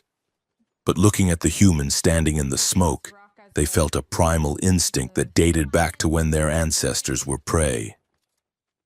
"Kill him," Vaith ordered, hiding behind his desk. The guards dropped Sayalira and raised their weapons. "Mistake," Mason whispered. He moved. He was faster than a Deathworlder should be. He closed the distance in a blur. The first guard fired, but Mason was already under the aim, driving his shoulder into the alien's midsection.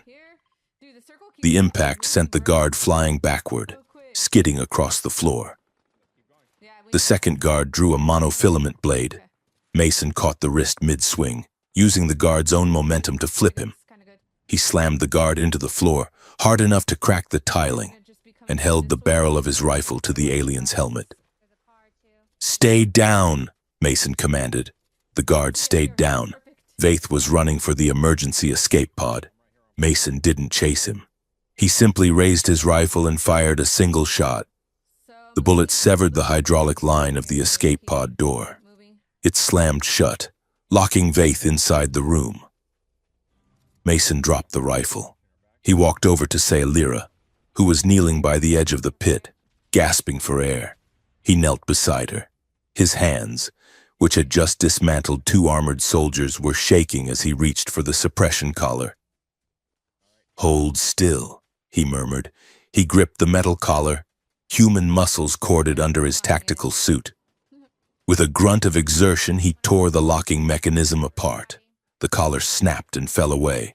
Sayalira collapsed against him. "You came," she whispered, her voice rough. "I told you," Mason said, pulling her into his arms. "I am not leaving," Juno's voice crackled in his ear. "Tourists, this is your captain speaking. The getaway car is idling, and I think Grognak just ate a vending machine. We need to go." Mason picked Sayalira up, carrying her bridal style. She buried her face in his chest, smelling the cordite and the sweat.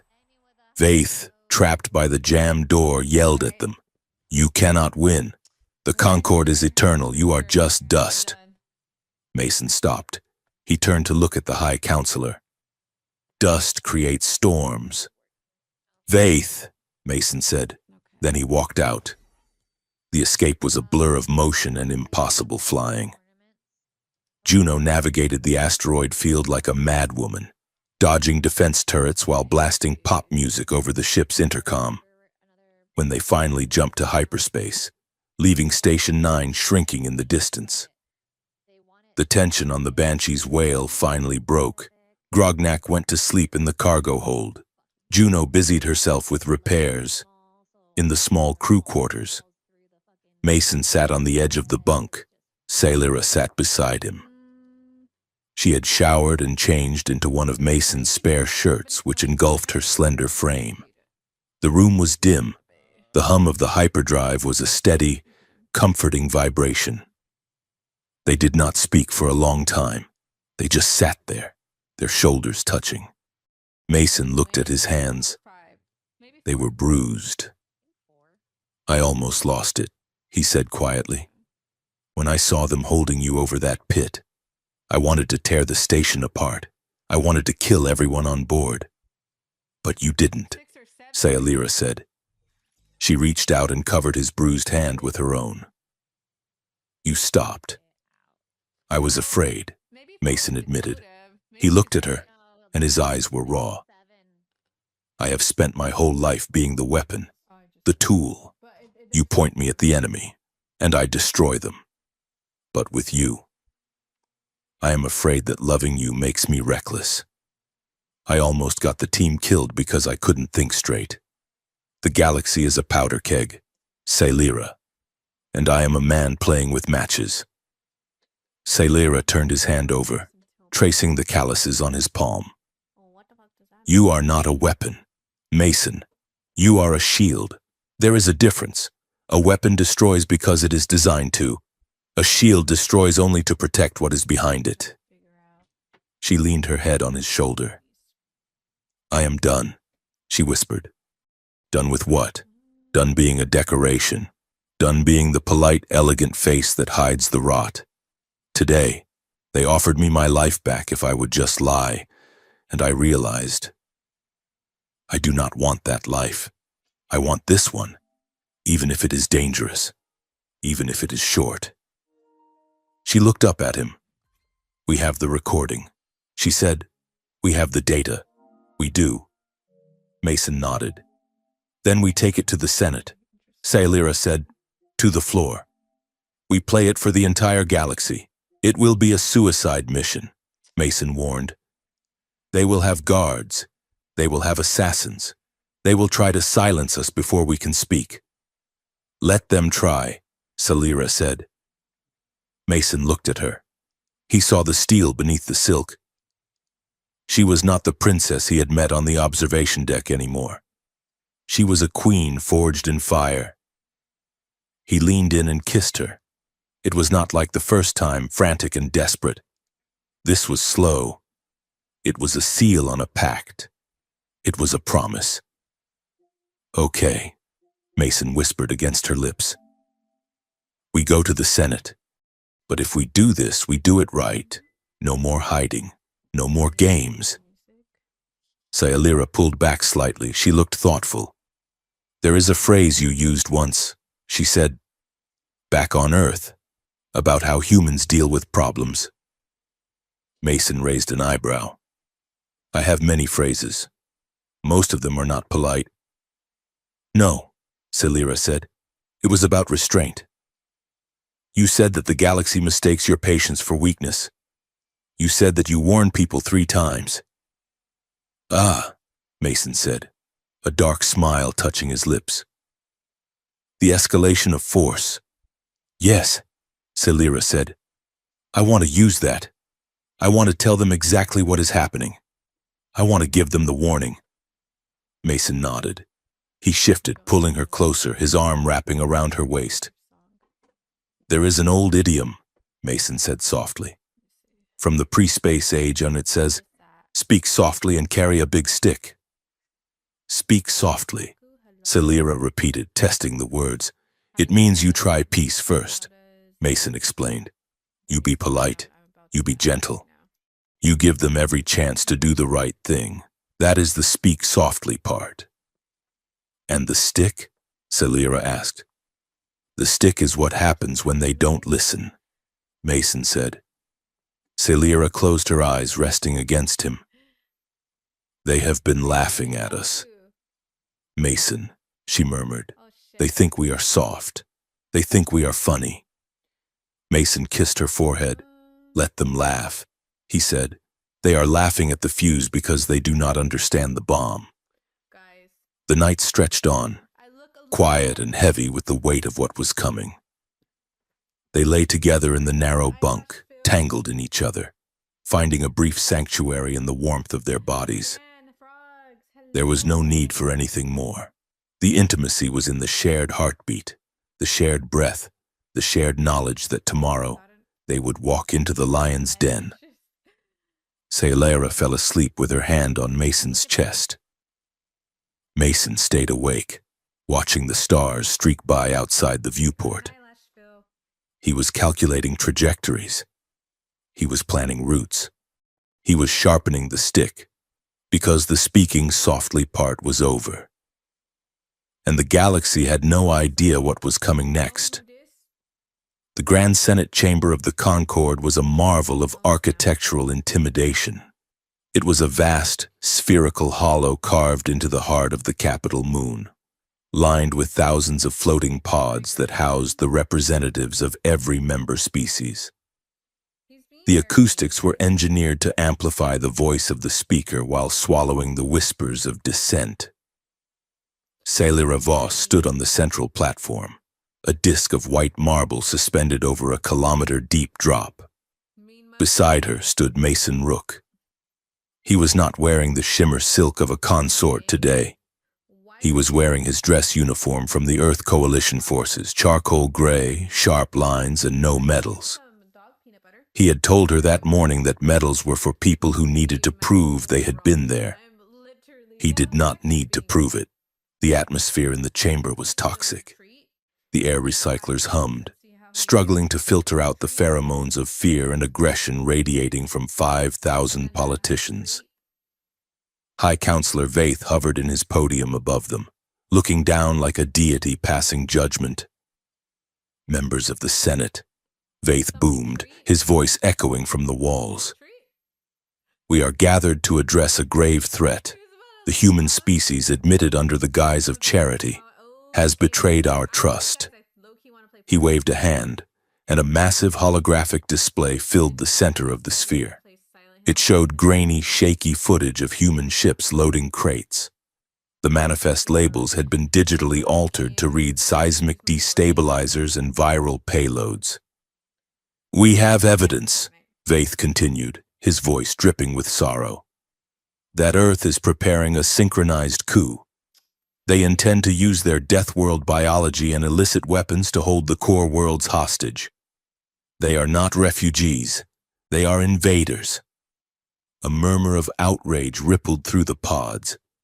Sailera saw the accusations landing. The Concord was terrified of strength it could not control, and Vaith was feeding that terror with a spoon. Sailera stepped forward to the microphone. This is a fabrication, she stated, her voice clear and steady. The footage you see is of agricultural machinery being shipped to the colony of New Hope. The manifests have been doctored. Vaith smiled. It was a thin, reptilian expression. Of course you would say that. Lady Voss, you have been compromised, brainwashed by the very primitive you stand beside. He leaned over his podium. I move for an immediate vote. The expulsion of Earth from the Concord, the seizure of all human assets, and the indefinite detention of Envoy Rook and Lady Voss for treason. The chamber erupted in shouts of agreement. Mason leaned in close to Sailera. He is not waiting for a defense, Mason said softly. He is rushing the execution. Sailera looked at the display on her podium. Her access codes had been locked out. She could not upload the Araxis files. They cut the uplink, she whispered. I know, Mason said. He checked his watch. Wait for it. Suddenly, the massive blast doors at the apex and base of the chamber slammed shut. The magnetic seals engaged with a deafening thud. Red emergency lights bathed the marble platform. Security Protocol Omega, the automated system announced, chamber sealed. No exit permitted until the threat is neutralized. It was a kill box. Vaith had sealed them in. Vaith looked down, feigning concern. Oh dear. It seems the automated defenses have detected the weapons Envoy Rook is undoubtedly concealing. Security droids. Please pacify the targets. Panels in the walls slid open. Combat drones floated out, their targeting lasers painting red dots on Mason's chest. This is it, Celira said, her heart hammering against her ribs. They want you to fight. Mason. They want you to destroy a drone so they can broadcast it and say, "Look at the savage." Mason looked at the drones. Then he looked up at Vaith. He did not reach for a weapon. He did not shift into a combat stance. He simply adjusted his cuffs. "High Counselor," Mason said, his voice amplified by the room's acoustics. "You are making a mistake. You think we are trapped in here with you. But the truth is, you are trapped in here with the truth." "Truth?" Vaith laughed. "I control the feed, human. I control the narrative." Mason tapped his earpiece. "Juno," Mason said, "drop the hammer." "Gently?" Juno's voice crackled in his ear. "Gently," Mason confirmed. Operation Gentle Hammer did not begin with an explosion. It began with a notification chime, simultaneously on 5,000 data pads in 5,000 senator pods. A message appeared. It was not a virus. It was a bank statement. The holographic screen in the center of the room flickered. The fake footage of human weapons vanished. Instead, a complex web of financial transactions appeared. It showed credits flowing from the Concord treasury into private accounts in the Cayman Nebula. It showed the purchase orders for the Araxis nanites. And then, the files opened. Celira watched as the chamber went silent. The Araxis documents she and Mason had stolen were scrolling across the main screen, but it was not just about humans. Subject: the Cathar. The screen read, "Fertility reduction successful. Population growth stagnant." Subject: the Vylari. The screen read, "Psychosomatic dampeners deployed in water supply. Docility achieved." A roar of genuine shock went up from the Vylari pod. The Cathar representative stood up, roaring in fury. Vaith's face went pale. "Cut it!" he screamed at his technicians. "Cut the feed!" "We cannot," a technician yelled back. "The signal is coming from everywhere." It was not just the Senate. Outside, across the galaxy, the gentle hammer was falling. On the trade worlds, digital billboards that usually played Concord propaganda suddenly switched to live streams of human analysts dissecting the corrupt tax records of the local governors. In the shipyards, the automated logistics AI, which humans had quietly been optimizing for months, halted every shipment of luxury goods to the elite districts. Champagne, silk, and rare meats stopped moving. But shipments of medicine and food to the poor districts, which had been delayed for years by bureaucracy, suddenly expedited to priority 1. It was a logistical coup. The humans had not fired a shot. They had simply taken over the admin rights of the galaxy. Back in the chamber, Vaith was losing control. The drones were hovering, confused by conflicting IFF signals that Juno was broadcasting. Celira stepped back to the microphone. Her access had been restored by the external override. "You wanted to see a monster," she said, her voice cutting through the chaos. "So we showed you one. But it is not the human standing next to me." She pointed a shaking finger at Vaith. "The monster is the man who sold your children's future for a seat at the high table. Araxis is not a medical company. It is a population control mechanism, and Vaith is its architect." Vaith slammed his fist on the podium. "Lies! This is a human cyber attack. They are terrorists." Mason stepped forward. He looked calm, terrifyingly calm. "We are not terrorists, Counselor," Mason said. "We are auditors." He gestured to the screen. "We have just released the decryption keys for the nanites. Every species you have leashed is now free. We have also frozen the assets of every senator who took a bribe from Araxis. That money is currently being redistributed to the colony relief funds you embezzled it from. The chamber was in pandemonium. Senators were shouting, checking their accounts, realizing they were bankrupt. The Cathar representative was ordering his guards to arrest Vaith. Mason turned to the camera drone that was still broadcasting to the galaxy. He nodded to Sailira. "It is time," he whispered. Sailira looked into the lens. She saw her reflection. She saw the violet skin of the Voss. But in her eyes, she saw the steel of Earth. "Citizens of the conquered," she began. Her voice was not the melodic, practiced tone of a diplomat. It was the raw, resonant voice of a leader. You were told to fear the Deathworlders. You were told they were too dangerous, too aggressive, too wild for our civilized society. You were told they needed to be contained. She paused, letting the silence hang heavy in the air.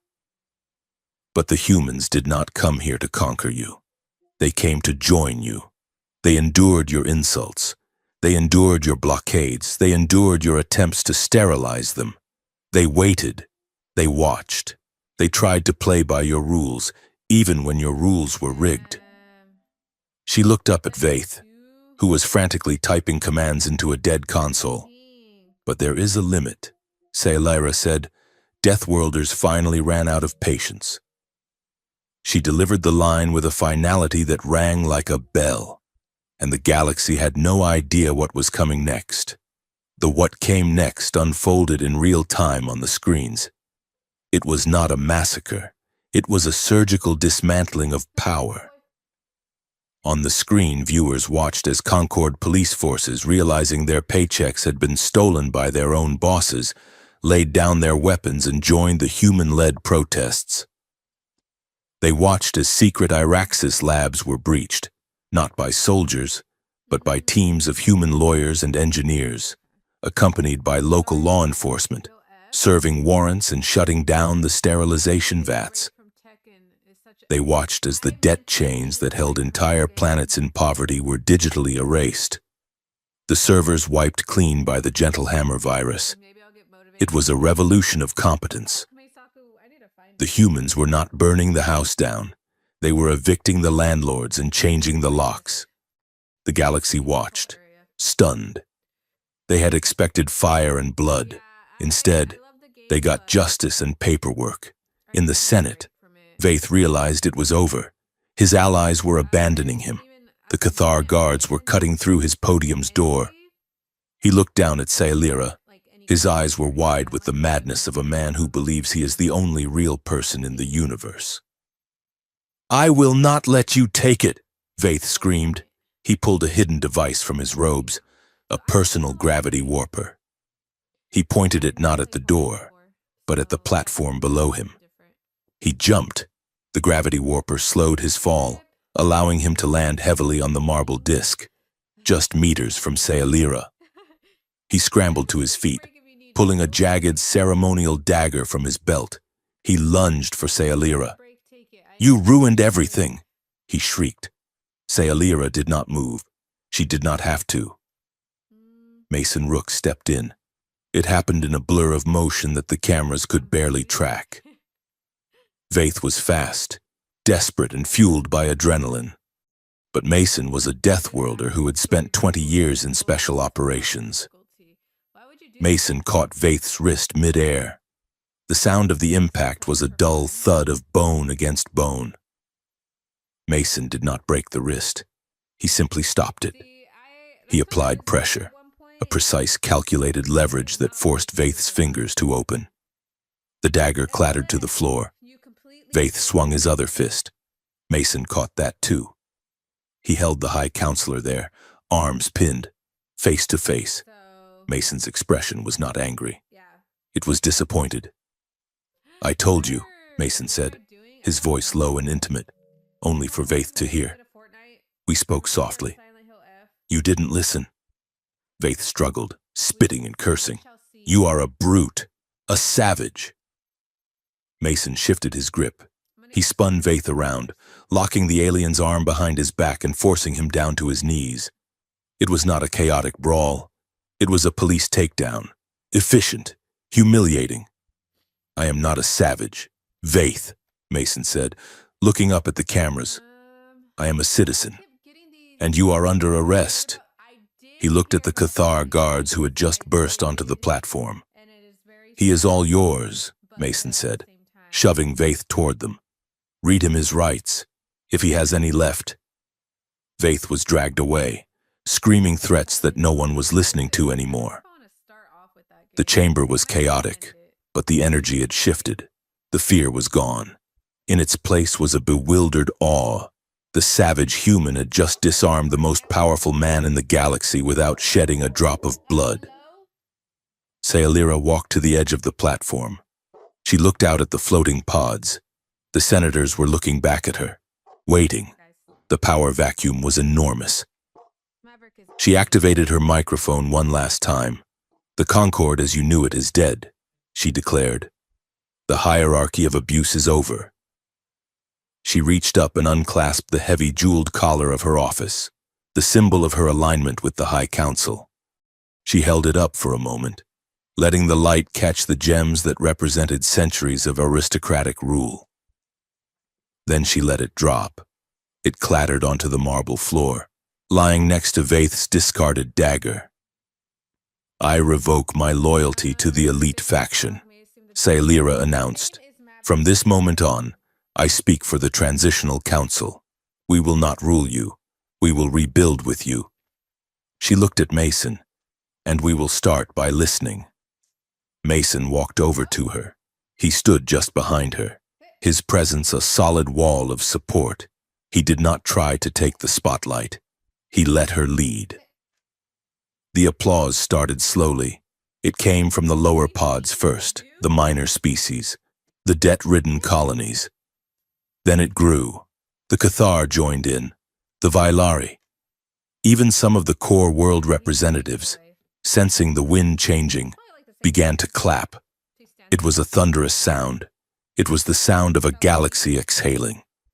Mason leaned close to her ear. You did good, princess, he murmured.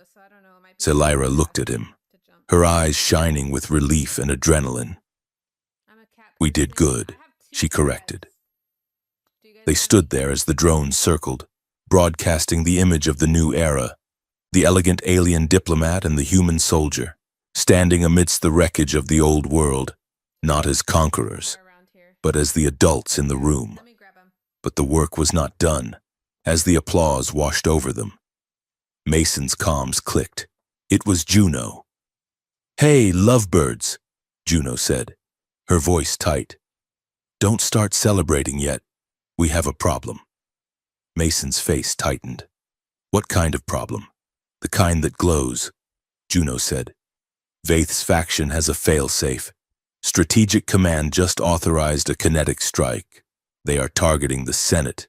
They want to bury the evidence, and us along with it. Mason looked up at the ceiling of the chamber. How long? He asked. 3 minutes, Juno said. Mason looked at Sayalira. The applause was still ringing. They didn't know. We have to move, Mason said. Sayalira looked at him, fear flickering in her violet eyes. To the shelter? No, Mason said. There is no shelter that can stop a kinetic strike. We have to stop the rock. How? Sayalira asked. Mason grinned. It was the same wolfish grin he had worn in the cargo bay. We used the gentle hammer, he said. Now we use the anvil. He grabbed her hand. Run.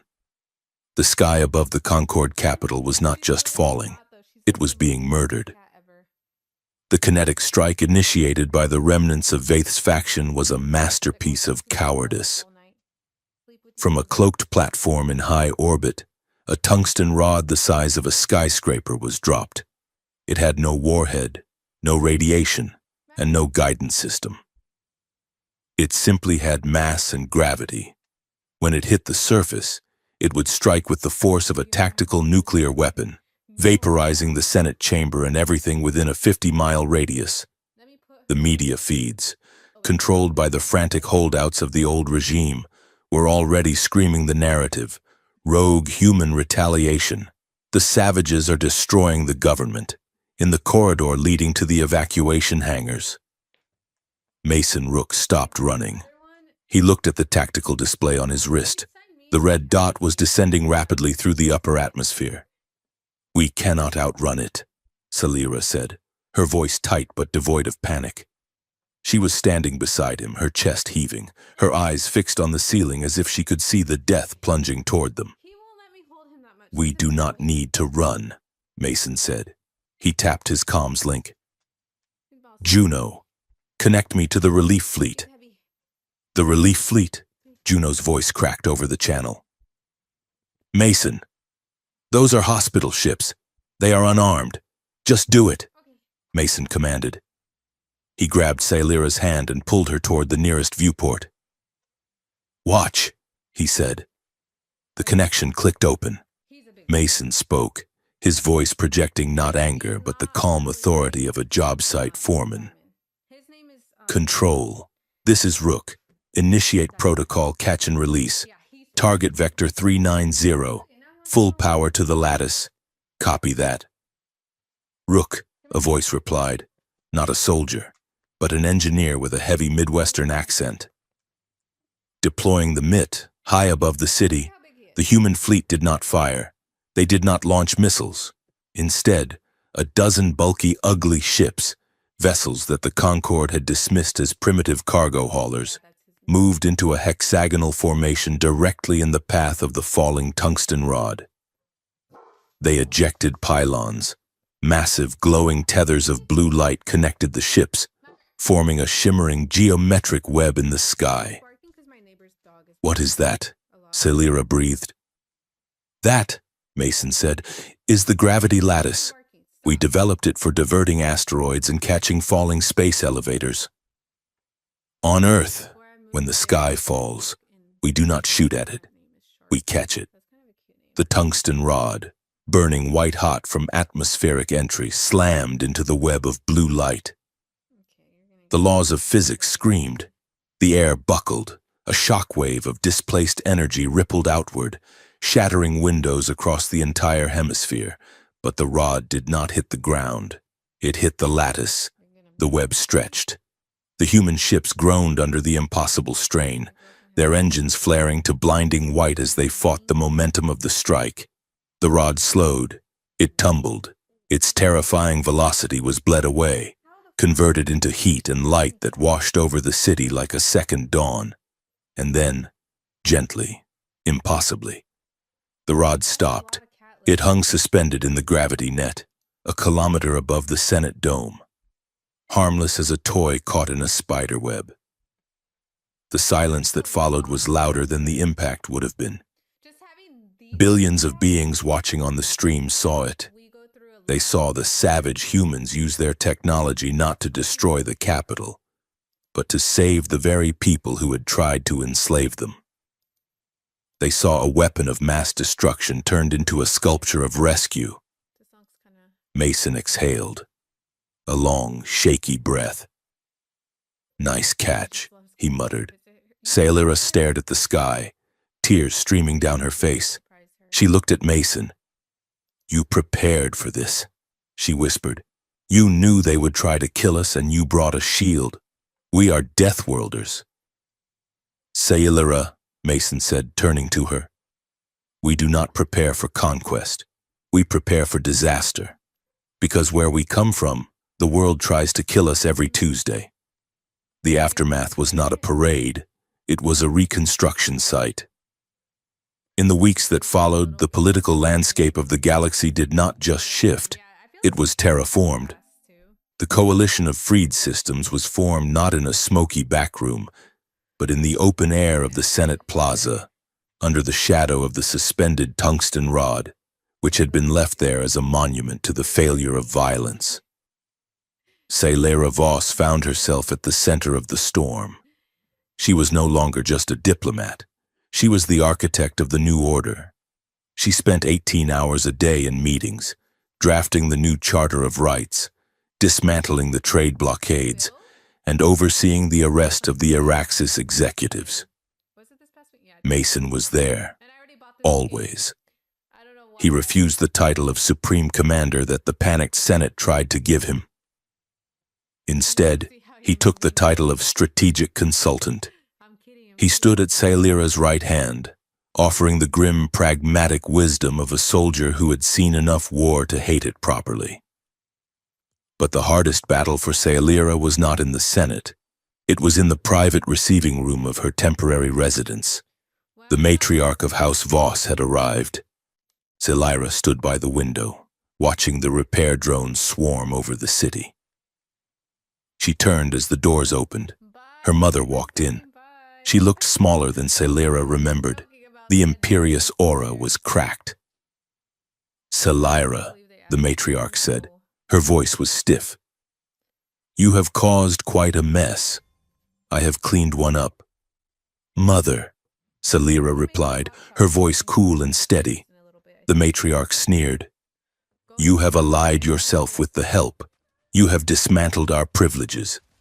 Do you know what they are calling us in the courts? Complicit. House Voss is ruined. House Voss is free," Sailira corrected. "We are free from the lie that we are better just because we are old." The matriarch stepped forward, her eyes flashing. "Come home. Renounce this coalition. We can still salvage your reputation. We can say you were manipulated." Sailira looked at the woman who had raised her to be a decoration. She felt a profound sense of pity. "I am not coming home," Sailira said, "because I am already home. My home is where the truth is. You choose the human?" The matriarch spat the word like a curse. "You choose the brute over your own blood?" "I choose integrity over status," Sailira said. "And as for the human, he is not a brute. He is the only person who ever saw me. You only ever saw a mirror." Sailira walked to the door and opened it. "Goodbye, Mother. The next time we meet, it will be as citizens.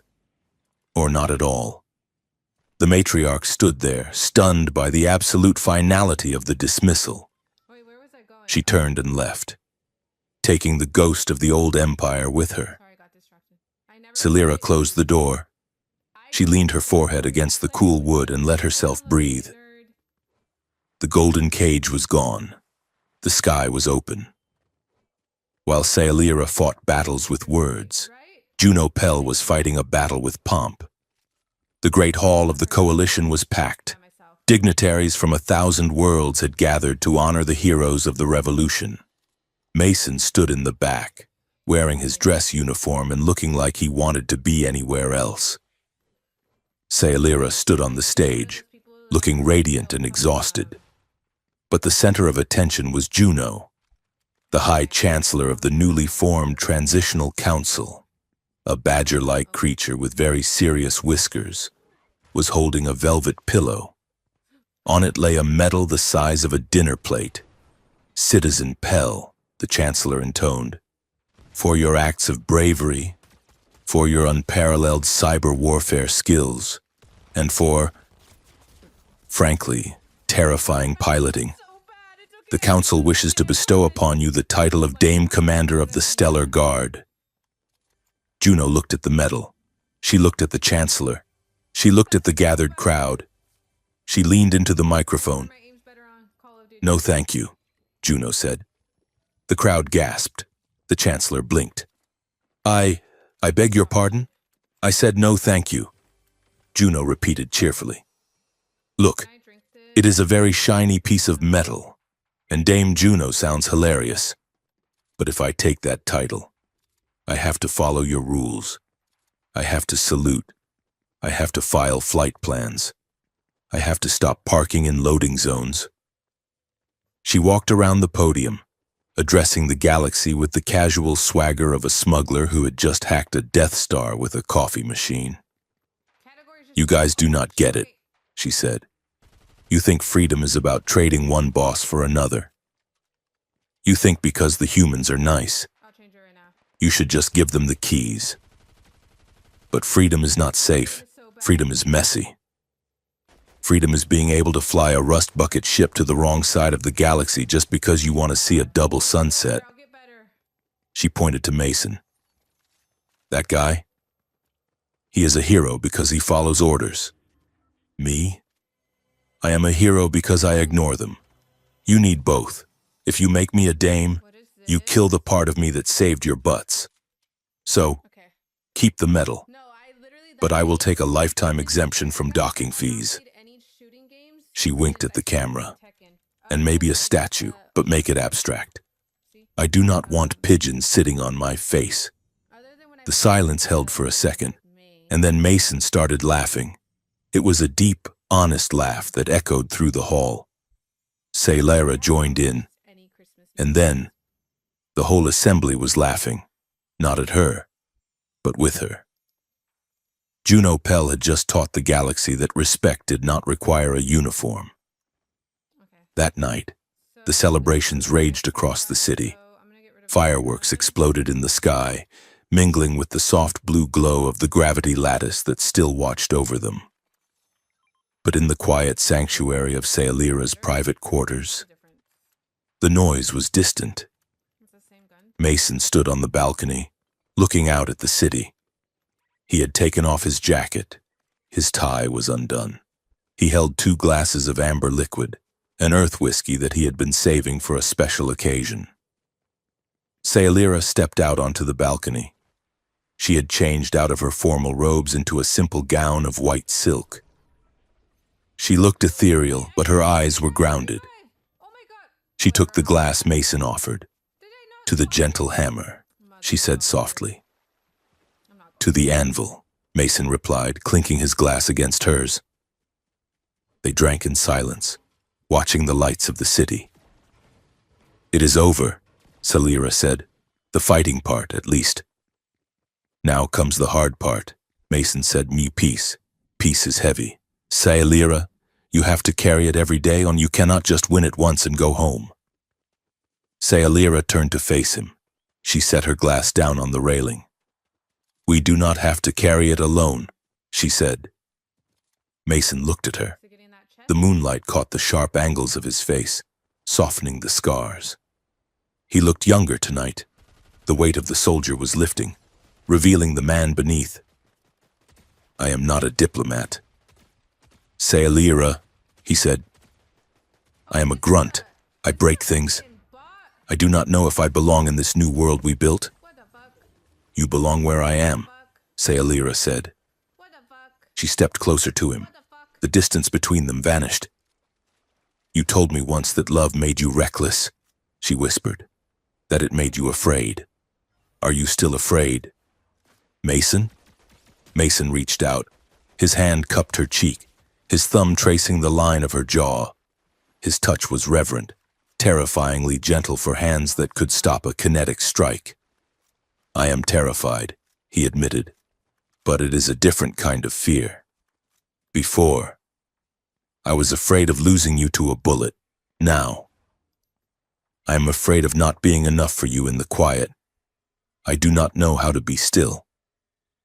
Then let me teach you, Sayalira said. She covered his hand with hers. You taught me how to be strong. You taught me that patience is a weapon. Let me teach you that peace is not just the absence of war. It is a presence. It is this. She leaned in and kissed him. It was not a desperate kiss. It was not a collision of survival. It was a slow, deliberate act of devotion. It was a question asked and answered in the same breath. Mason made a low sound in his throat and pulled her closer. His arms went around her, solid and warm. He held her as if she were the only gravity that mattered. The intimacy that followed was not about conquest. It was about consent. It was a conversation without words, where every touch was a negotiation of trust. Sayalira, the high-born royal who had been raised to be touched only by silk and ceremony, found herself unraveling in the arms of a Deathworlder who treated her skin like it was sacred scripture. And Mason, the soldier who had spent a lifetime hardening his heart against the world, Finally let the walls come down. He let himself be vulnerable. He let himself want. He let himself be loved not for what he could destroy, but for who he was when the weapons were put away. In the dark of the room, with the galaxy celebrating outside, they found a quiet victory that was entirely their own. It was intense, it was deep, and it was the most honest thing either of them had ever felt. 3 days later, the Constitutional Hall was opened. The signing of the Charter of Shared Survival was broadcast to every system. It was a simple document, drafted by human legal scholars and alien philosophers. Sailora sat at the head of the table. Mason stood behind her. The charter had one central tenet: no sentient being shall be denied the means of survival for profit. Medicine, air, water, and knowledge are rights, not commodities. As Sailora signed her name, effectively ending the monopolies of consortiums like Araxis, she looked at the camera. "We build this not for the strong," she said, her voice echoing in the history books, "but for the enduring." The galaxy changed that day. It did not become a utopia. There were still arguments. There were still rivalries. But the fear was gone. The predatory silence of the Concord had been replaced by a noisy, messy, vibrant cooperation. Years later, the story of the Deathworlders became a legend, and then a lesson taught in schools from the core worlds to the outer rim. They taught the children that strength did not look like a fleet of warships. It looked like a gravity net catching a falling star. It looked like a smuggler refusing a title. It looked like a princess choosing truth over power. And in the garden of a small private estate on a neutral moon, a man and a woman sat on a bench, watching the sun set over a peaceful valley. Mason Rook was older now. The gray in his hair matched the steel in his eyes, but the lines of tension around his mouth were gone. Sailora sat beside him, her hand resting comfortably in his. They watched their daughter playing in the grass. She was a hybrid, with the violet skin of the Voss and the bright, chaotic energy of a human. She was chasing a butterfly, laughing as she stumbled and got back up. "She falls down a lot," Sailora noted with a smile. "She's a Deathworlder," Mason said, squeezing Saleera's hand. "She will figure out gravity eventually." Sailora rested her head on his shoulder. "We changed the galaxy, Mason," she said softly. "We just stopped it from killing itself." Mason replied. He looked at the horizon, where the stars were beginning to emerge. They taught the lesson well, he mused. "What lesson?" "The one we wrote in the sky." Mason looked at his wife, the woman who had saved him as much as he had saved her. "Patience is not submission," he recited the old words. "Mercy is not weakness."